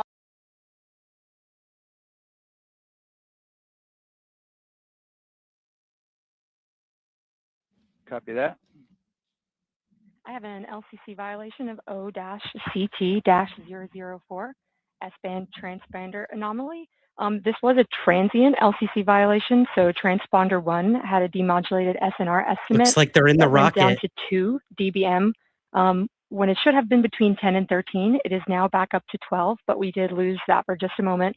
It does not appear that we lost our bit sync or carrier lock, which would be indicative that we lost our lock with the vehicle. So at this point, recommendation would still be go.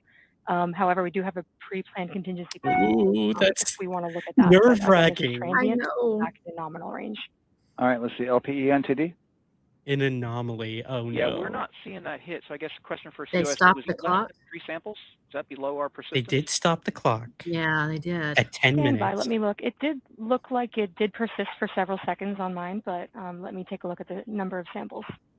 Could I get a repeat on the affected LCC, please? Yes, ma'am, that's going to be O-CT-004. Thank you. Are you getting butterflies? Yes, I am. It doesn't even involve me, and my stomach's in a knot. I know. Show them in the rocket again. They're in the rocket, guys. Or not in the rocket, in the capsule. Good Lord. Capsule. Hopefully, we didn't put them in the rocket. If we did, let's get them out. That's the anomaly. Yeah. George, get out of the freaking rocket. Get out of the rocket. Pat, will we get to see alien babies on the moon? No, because they're going to have technical difficulties. Yeah, us taking a look at the data right here. Looks like that was a Maybe some single sample. tardigrades. Maybe some tardigrades. Yeah, copy that. RFTS does report that they also lost lock for about 5 seconds. Okay, Chaos so Massive I would love to ask 777. KUS Cut to it see if they out. also lost lock with the vehicle for any extended amount of period. Konnichiwa, Darren. Gozaimasu. And COSE, while we're doing that, these are 1/10 hertz measurements, correct? So we would have had to lose it for over 10 seconds to get a second sample. Yes, sir, that's correct. It is 1/10 hertz.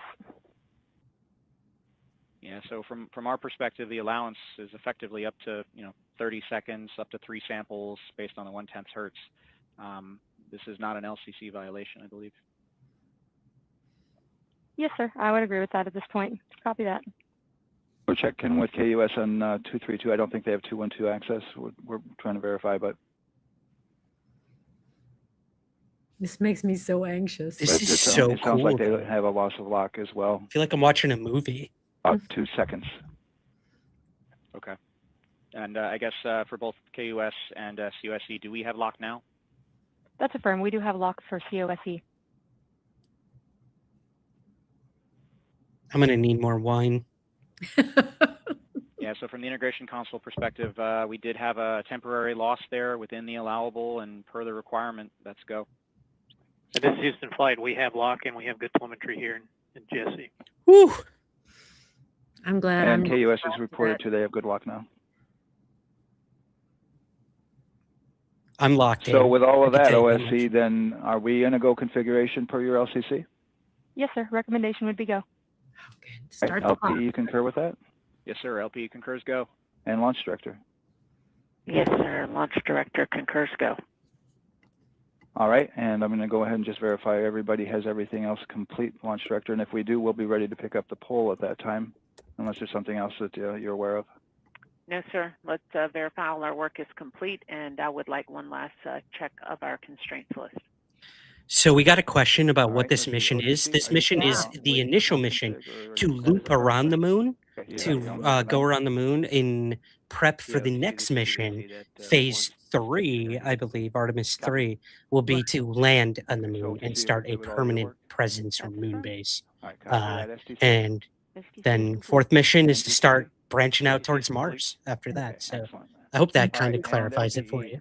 And Caro, also, the next session of this, Artemis 3, is temporarily scheduled or tentatively scheduled for 2028.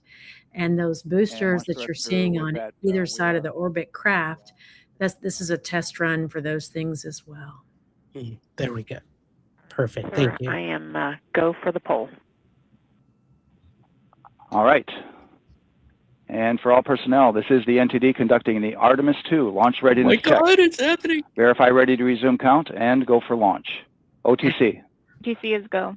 All right. STC. I'm going to take us off. STC Do you want to is stay on camera or DTC. should Doesn't we? matter. Cease Whatever go. you want. MCO. TOs go. Safety console. We'll Safety stay on. consoles go. Okay. LPE. LPs go. RTD. RTDs go.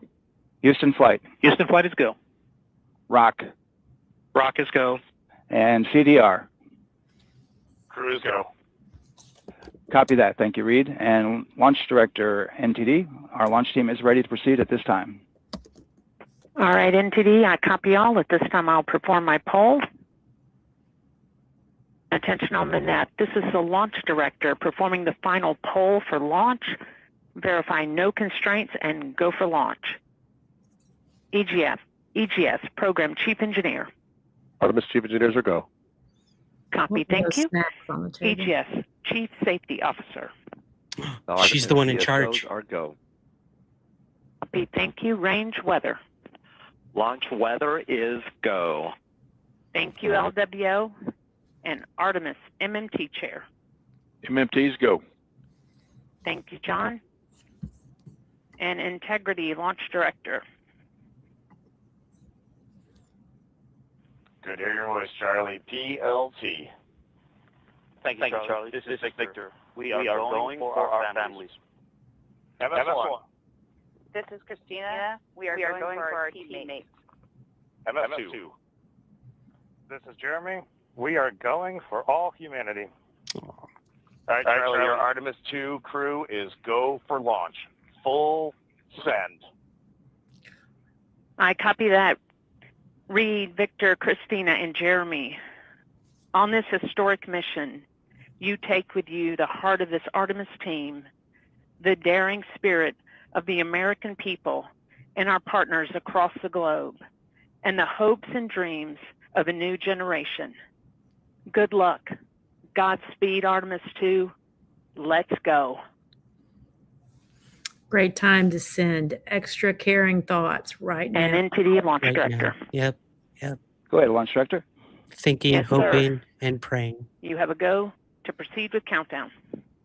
Copy that. I'll put it in work. CDR NTD. Go. Your risers and initiate short purge per your EPROC 10.1.1, steps 8 and 9.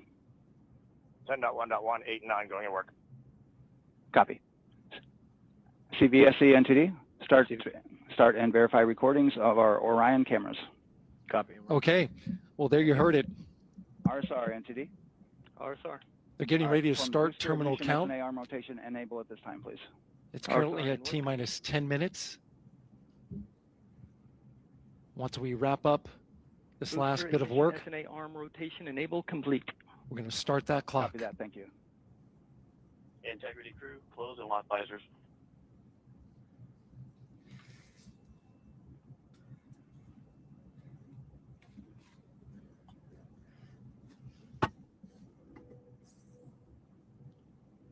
Up, up, and away. You heard an issue, worked in real time with telemetry lock on the Orion. It was transitory, it was very short. They checked the data, confirmed that they had a good lock. This was with the S-band transmitter on the Orion. Worked through that issue, looked at the data, and cleared it. All with the world watching.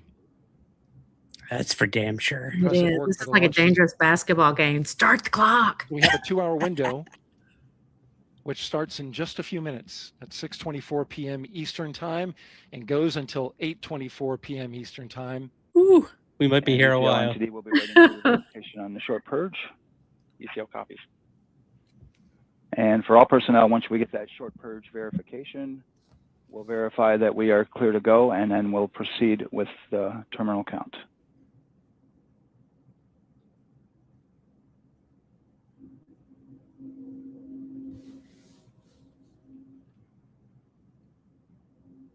I wonder what Elon's doing right now.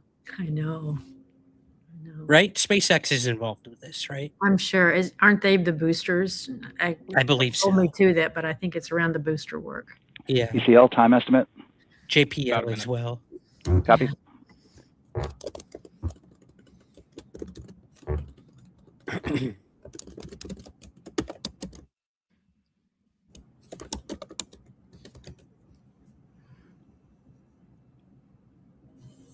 So we're going into the launch window, but not by much, it looks like. Pat, I'm trying to explain the historical Just wrapping up significance of some this to my cat, final but he work. doesn't seem interested. I'm so happy he's got Once this that's cat. completed, you'll hear NASA Test Director Jeff Spaulding ask for the ground launch sequencer operator to go ahead and start the clock. Here's a little info on SpaceX, which is, of course, Elon. He's a Ground major launch sequencer contractor is an for the broader application Artemis software.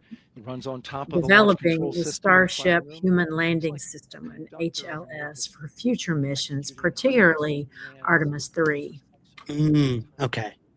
That makes sense. Yeah. His big thing is the mission to Mars, I know. Yeah. Like he wants to be like the head of that. Right. All right, copy that. Is that Tesla still floating around out there in space? Probably. Probably. Oh God. I The know. innocent days. Seriously. Oh man. Was it SpaceX? Weren't they the ones that had to come get the stranded astronauts too? Oh, I think that's right. Yeah. And with that, we're going to resume the clock. Okay, resuming the clock. Oh, thank GLS, goodness. you can resume the clock on your mark. GLS copies. 3, 2, 1, mark. GLS mainline has been initiated. T-minus 10 minutes and counting.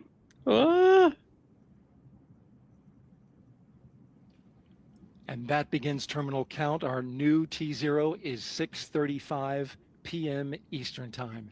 The Ascensionist 6:35 is p.m. saying Eastern its mission's time. been We are aborted. now counting down to liftoff of Artemis II. Uh-oh. From now on, you're going to hear two voices on the loops. If everything goes nominally, NASA Test Director Jeff Spaulding, who's to pause the countdown outside of terminal count and during terminal count and submit a hold to the next holding point. So the clock won't stop right away. If there's an issue, we'll go to the next stable holding point. This is how GLS configures the rocket and ground systems to a stable point where they can stop the countdown if that's needed. But right now, we are counting down. Yeah. Our next big I've heard milestone nothing will of be an to aborted. retract the crew Me access. either. I'm looking as well. Don't be spamming us the GLS Ascension. go for crew access arm retract. And there you see the crew access arm moving away. Oh, that's a good Oh sign. my gosh, that is a good sign. That's the path that the astronauts took to ingress into the rocket. It's a brave, grave set of humans. Until this point, that was Yeah. their way off the pad if they needed to evacuate. But now with that arm retracting, the backup transitions to a launch abort system. And they'll begin arming that shortly. Wow. It's such a launch abort system. Great shot there. of the Yeah, crew they have. access I was just arm going to say they have cameras retracting away. everywhere. So Mhm. cool. The launch abort system is the tower at the top, and that's what would pull Orion and its crew off the top of the rocket in case of an emergency, whether it's on the ground or in flight. Mm. This is critical safety hardware that protects the lives of the astronauts.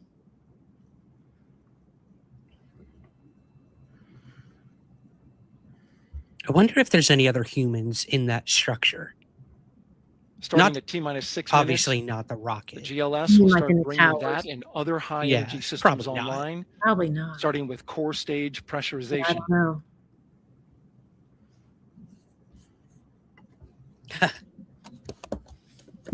If there was any time for aliens to let the world know their presence, this would be it. Yeah, exactly. Chaos says.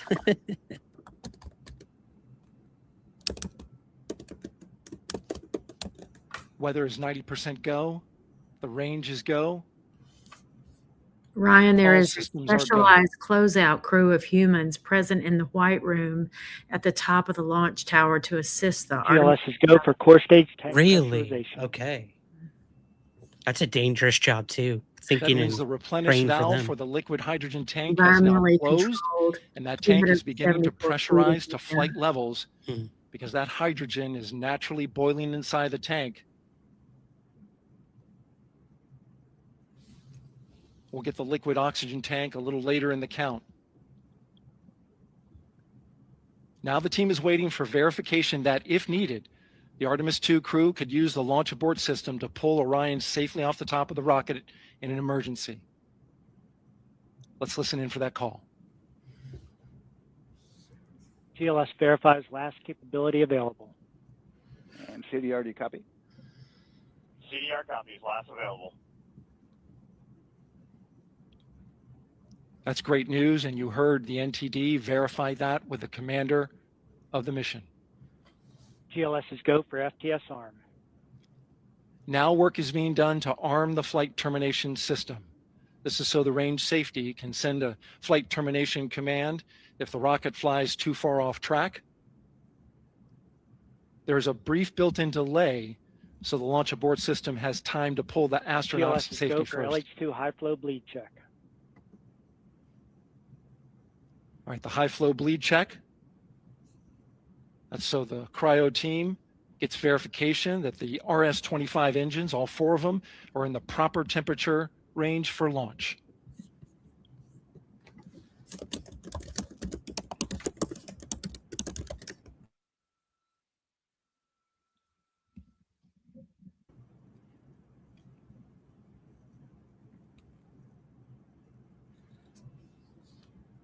Four minutes. All right.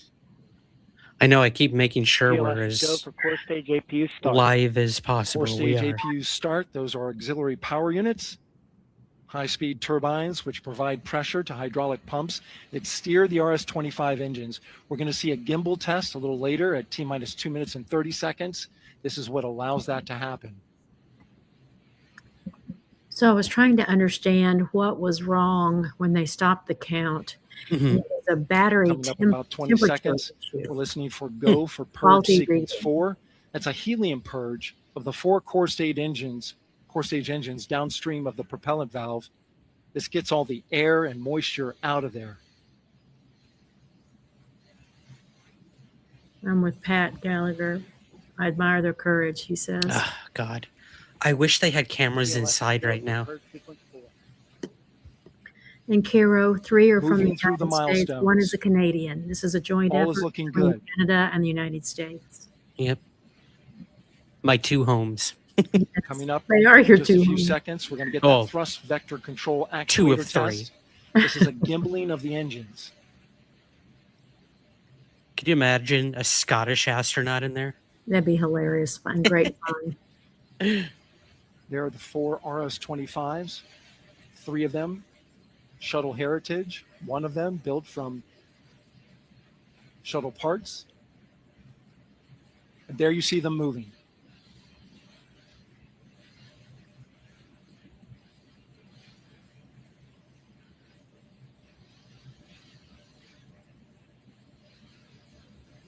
Now we're going to start moving the power from both the upper stage and the lower stage of the rocket to internal, taking ground power away and now going to battery power. GLS is go for upper stage internal power. Our power is removed from the rocket's upper stage, the ICPS, and it's been switched to battery. Same milestone for the lower core stage coming up at T-minus 1 minute and 30 seconds. Right now, the 4-person Artemis II crew is 248,000 miles away from the moon. And if all goes well, they will fly by it in 6 days. GLS is go for core stage to internal power. All right, I think there's the that rocket's answers core our question stage, on blackout of which houses communication. 3 flight One computers. It's 45 now on its own segment, power. 45-minute segment. Okay. Yep. There's no more hold time because there's no more margin on these batteries. So we would have to recycle back to T-minus 10 to recharge if we had a hold. 1 minute, people. Oof. 1 minute. Right now, the rocket does not know what the T0 is, but coming up at T-minus 33 seconds, control shifts from the ground launch sequencer to the rocket's onboard autonomous launch sequencer, or ALS. Let's the go. rocket will count itself down, but honor any holds that could come from the ground. Now, shortly after liftoff, Houston will take control of the rocket, and my colleague Gary Jordan will take over commentary. Mm-hmm. GLS, go for ALS. Yes, Great Jalen, call that's out. the The capsule. rocket is on They're its at own. the top. 4 brave explorers Here we go. ready to ride the most powerful rocket NASA has ever launched. Sound suppression water is flowing. 15. And here we go. 10, 9, 8, 7. RS-25 engines lit. 4, 3, 2, 1. Booster ignition. And liftoff. The crew of Artemis II now bound for the moon. Humanity's next great voyage begins. Good roll pitch. Roger, roll pitch. Houston now controlling the flight of Integrity on the Artemis II mission around the moon. Looking Integrity, good. AMT high. AMT high. On time, passing 30 seconds until the flights. Integrity passes the ultimate beacon. Target milestone. Mission Control Houston seeing good performance on the 4 main engines. Space Launch System core stage. Integrity, 3 miles in altitude. Traveling more than 1,200 miles per hour.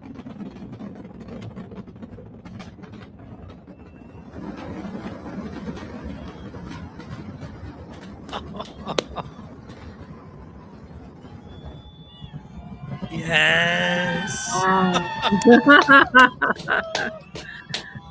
my gosh. Mission elapsed time, passing 1 minute, approaching max Q. Can you imagine? On, punctually on. Stan, we have you loud and clear on punctually on. Have you the same? Communication signal transfer confirmed as Integrity and its crew go supersonic. Approaching 90 seconds into the Artemis II mission. Integrity is 14 miles in altitude, 8 miles downrange, traveling more than 2,600 miles per hour. Oh my God. Supersonic, baby. Wonder what little rise the G-Force guy is doing right now. Our poor little Rise. Yeah. He needs his own cam. Rise cam.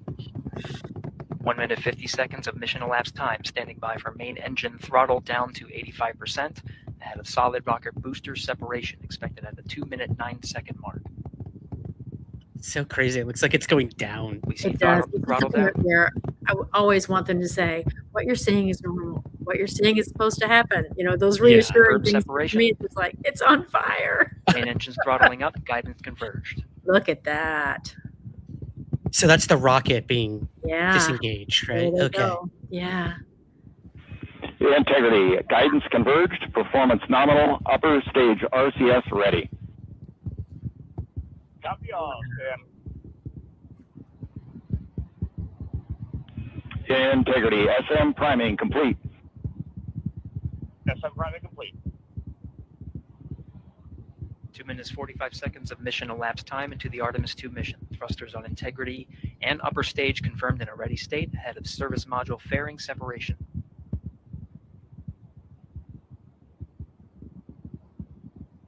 Three minutes into the flight. Integrity 49 miles in altitude, 78 miles downrange. Now passing 5,000 miles per hour. That is stunning. There went some stuff. I hope that was supposed to go. I hope so too. I know it sheds things as time goes on. Standing by for launch abort system jettison. Houston Integrity, good last jettison, great view. Oh, yeah. Great. Copy jettison, Team Eco 8+02.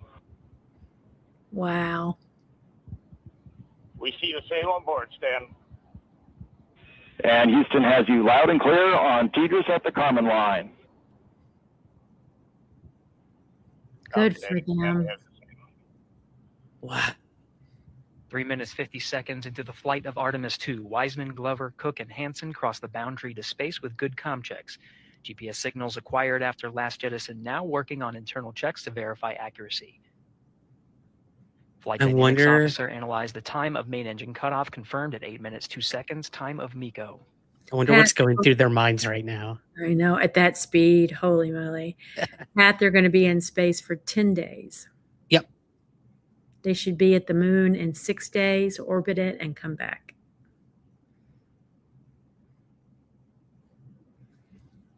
What do you think? What do you think their like first words will be? Gosh, I don't know. And those things, Integrity, GPS processing.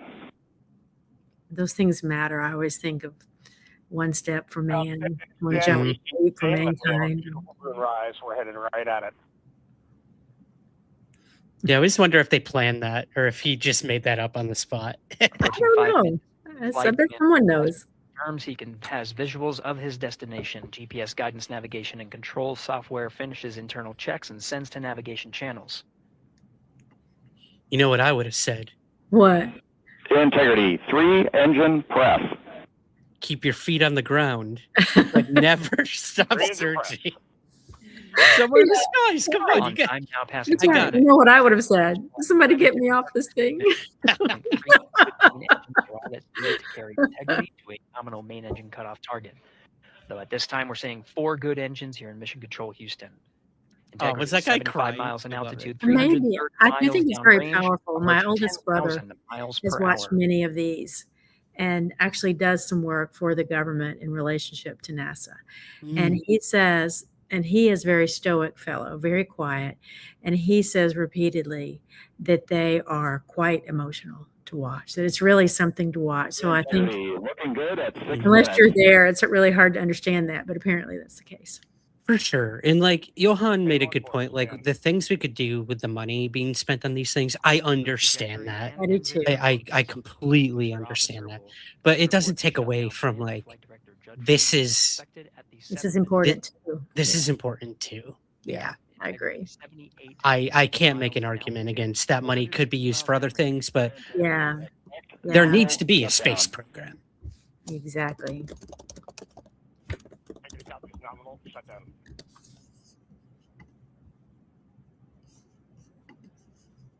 Six minutes 40 seconds of mission elapsed time. Shutdown plan is as expected.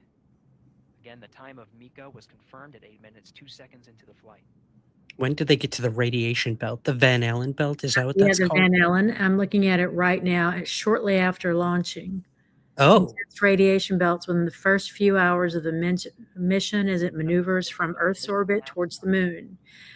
Traverse through these belts of trapped electrons and protons is a critical phase, but the crew will pass through relatively quickly compared to the total 10-day mission. That's when they get their superpowers. I guess so. And when the aliens show up. Yeah. Yeah. NASA's budget is tiny in comparison to others. Yeah. Yeah, that's true. NASA is always underfunded, apparently. Always.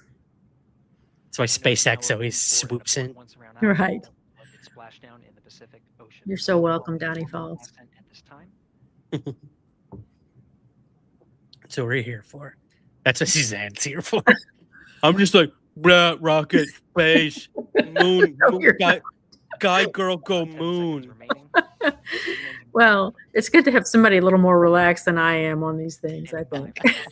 I would have my nose in the book nonstop. Right? Mm-hmm. We weren't even going to do this. I was just like, should we live stream this thing? And I'm so happy we did. Yeah, I'm too. It's a fun thing to 240 of do. you watching. Thank you, Yeah. guys. Thank you. Thank you. Yeah. Historic moment. Wow. Oh, there goes one of the thrusters. Integrity and nominal MECO, core stage separated. Core stage. Core okay. stage. We see the same on board, Stan. Wow. I know. That is gorgeous. What's It's crazy to think that that's like the only thing that's going to be up there eventually. The rocket's going to disengage. Yeah, And it'll just be that white capsule. maybe so. Space Launch System. Pat says the aliens probably think this is hilarious. I'm sure our work is quite clunky compared to what they're able to do. Oh, there we go. It's just the capsule now. Now we did it. There we go. Maybe Which that's has what- its own Mission last built-in time, thrusters. Crew of Reid Wiseman, Victor Glover, Christina Koch, and Jeremy Hansen. And see, right now, I need them to say those red lights are normal. Right? They look volcanic. They do. Integrity Houston, looking ahead to PRM numbers so far per the pad. Jay Allen, first words from the moon. We're not alone. Send help now. Send help. Wow. They did it. They did it. Look at that. Now reminding the crew that the perigee raise maneuver time of ignition is as expected prior to booster ignition. Pretty much right on time, too. Yeah, absolutely. Seconds of mission elapsed time. So I wonder how long it will take them to get to the moon. Did we discuss that yet? No, let me see. I think it's on day 6. Oh, wow. Okay. It's a long ride. Let's see what I can find. I hope they brought a bagged lunch. Day. Yeah, 5th or 6th day. Okay.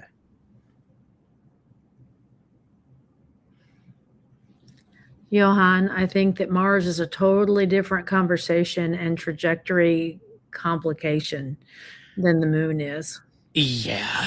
I mean, Friends, I am Kyle Marion Viterbo. this is the baby steps. These are the first steps. Yeah. NASA Artemis II launch back around the moon for the first time in 53 years. Wow, the 53 Artemis years. II, oh my God, I am emotional. This was insane. I don't know how you guys are feeling back home watching this, but You and the me- Artemis II you and me astronauts are both, now sister. in space. Cheers.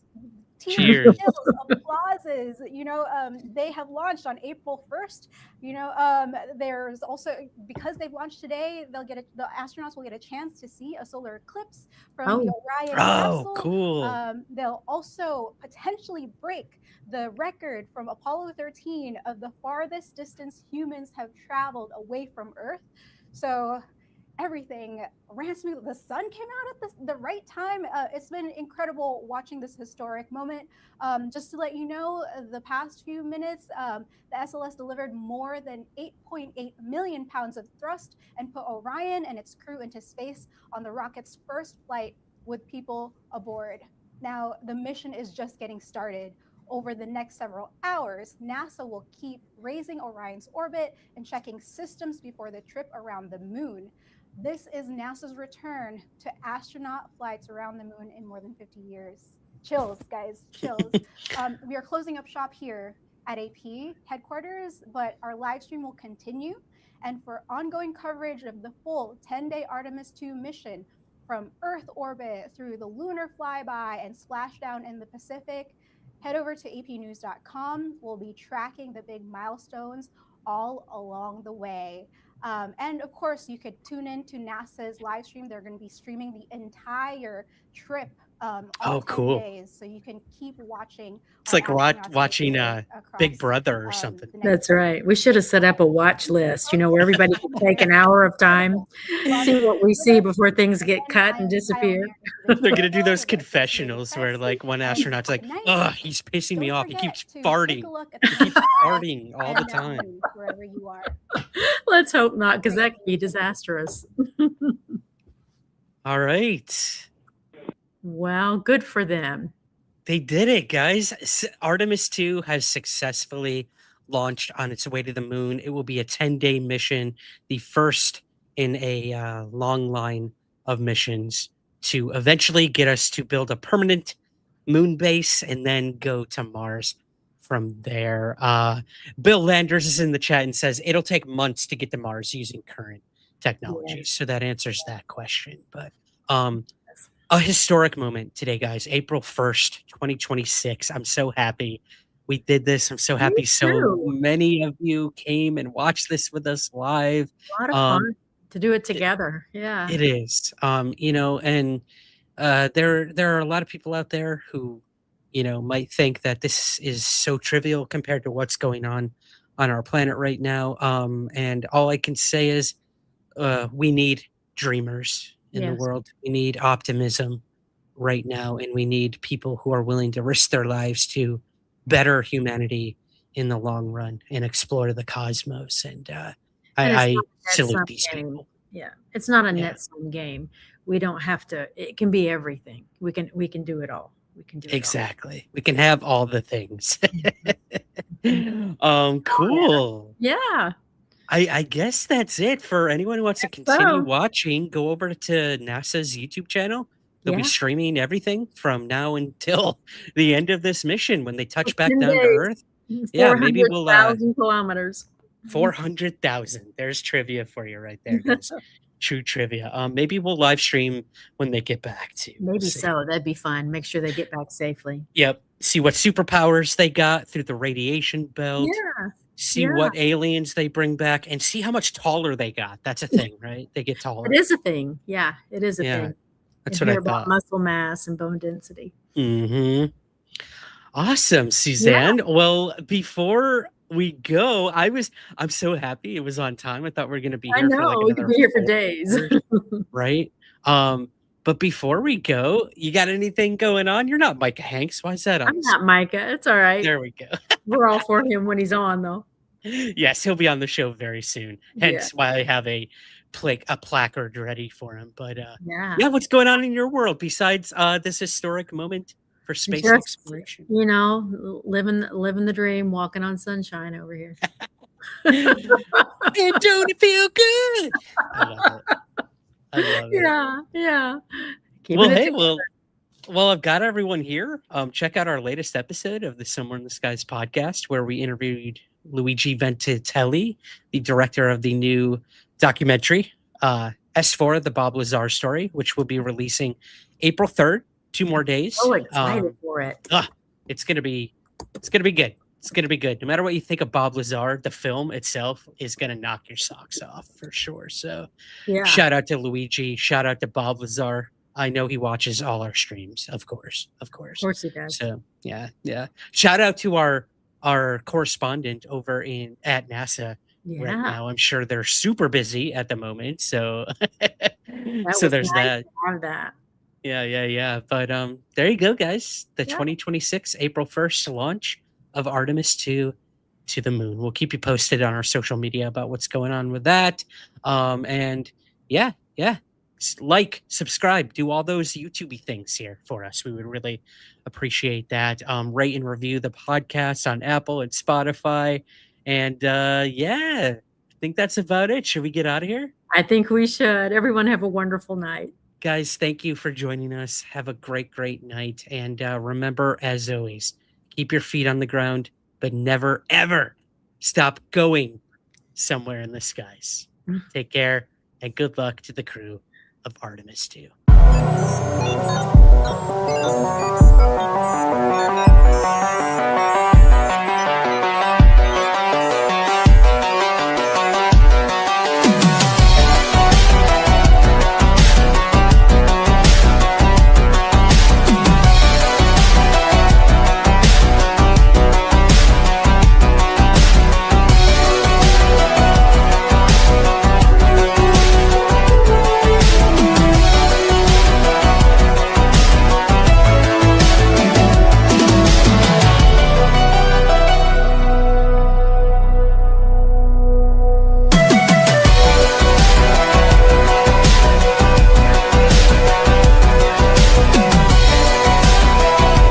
There's nothing to hide. There's nothing to hide at all.